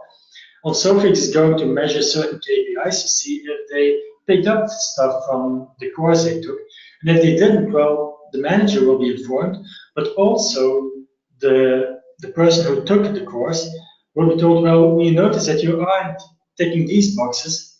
Maybe you should retake this section of the course you took, and looking at how you have been learning, this will take you about 5 minutes, 10 minutes, 15 minutes. So it's coaching you. And then you also have blockchain, of course. Well, blockchain isn't in HR at this moment, but I think there's a huge opportunity there, and not just from a privacy perspective or protecting payroll data, but also if you look at, for example, applying for a job. If you look honestly at the database of any recruiter or any company in recruiting, a lot of the data in there, especially company data, is out of date. People's past experiences is out of date. Because, well, somebody sent you his CV about 2 years ago, but what happened since? And I think with blockchain, if you, as a candidate, can make a blockchain job application ID that you link to different databases, for example, of the government, who knows where you work, where you have worked, where you live, and so on, then you don't have to update it every time. You just give somebody access to your blockchain application ID. And if, for example, you have done an assessment once, and you have the results of the assessment, and you link that to your application ID, you can also open that up to any recruiter. So what we have today is not just a perfect storm, it's tornadoes all over the place in HR tech. And if you look at what's happening in society, well, I'm going to dive into that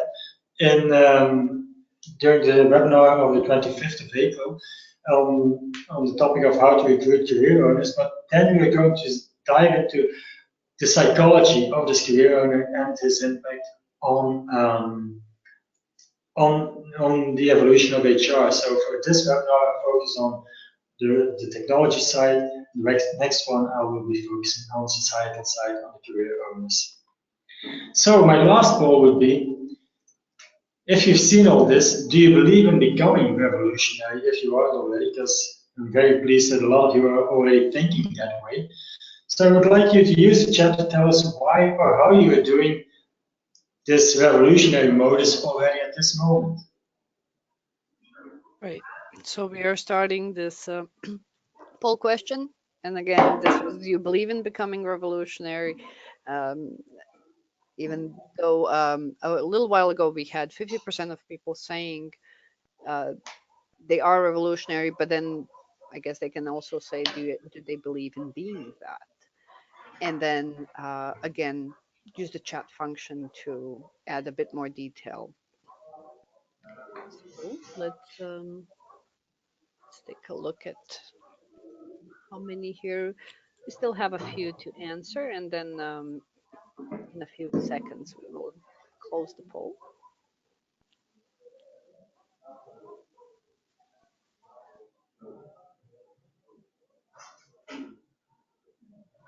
I see some people are already adding a little bit of information in the chat. And one person says consolidating the apps available instead of using them individually would be the how. Right, and now let's say we can close the poll and see what the results say. 82% believe in becoming revolutionary or continuing to be revolutionary, and then 18% are still not sure. All right. Okay, that's fair.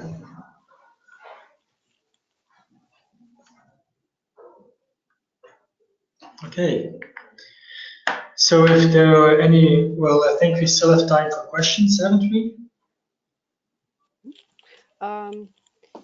Yeah, let's see if I will actually just add also that there was one more comment about this becoming revolutionary.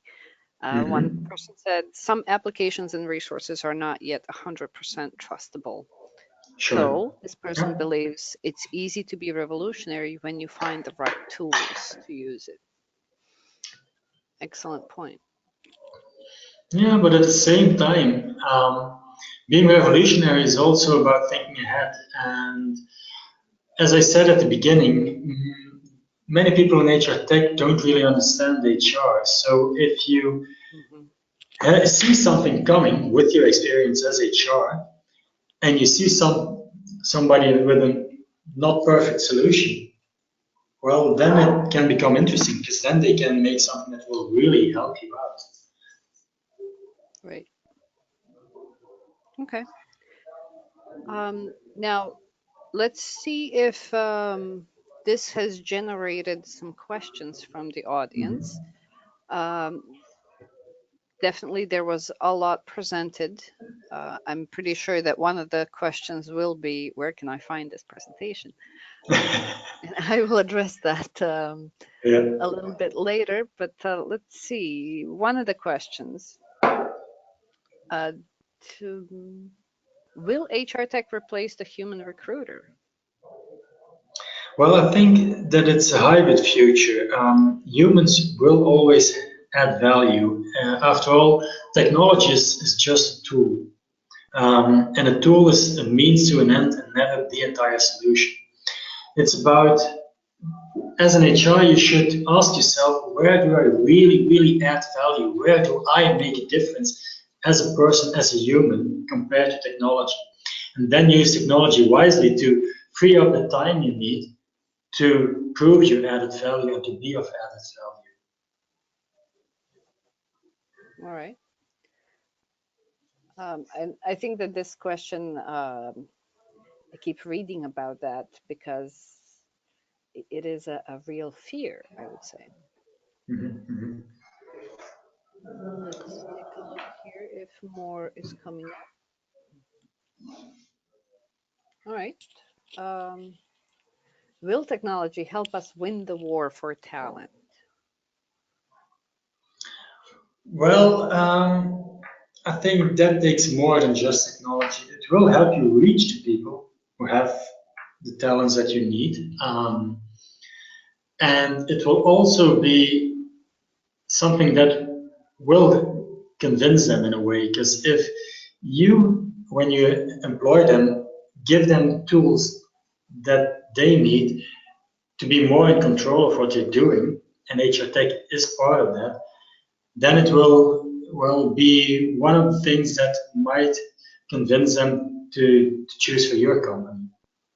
But I think to win the war for talent, we need to rethink the way we see the relationship between talent and companies. because we tend to still think that the one in control is the organization because they have the job to offer. But really talented people, and that number is growing because because of the evolutions that you see and the way that jobs constantly change, people realize how much they're worth. And with review sites, this will put them in control even more. So you won't win the war for talent with technology, but by rethinking it, as I said. And what I mean by rethinking is, well, to try to understand your people better, and that's where you need the human touch, you need the human interface, you need the human interaction. And then, in order, as I said before, in order to have that, you need technology to save you time, because there are only 24 hours in a day, of which you don't want to spend all 24 on your job. So you need to free up time, and that's where technology comes into play. But I think you also need to rethink the way you, for example, are hiring, because that's why we're also looking at the war for talent. And if you're just hiring to fit people into this box you've defined, which we call a job description, and by the time that people are put into that box, and let's say about a year later, they're doing different things. So rethink the way you're defining boxes. And what can help is use technology to get the data out of your HR, and that can be data like what's the demographic pyramid in your organization? How old are people? What's the turnover? How long did they stay in your company? And if you know that, then you know that in a year's time you will need new people for certain jobs. So you can start looking for them at this moment already. Where what I see now is that most recruiting happens by an urgent need. Somebody has left the team, we need an extra hand, I don't know. So we need them now, and we haven't been thinking about it because we are not looking at the data that we can collect, and the way you collect data best is via technology.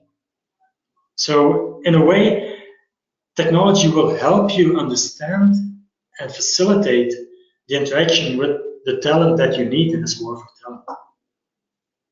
Right.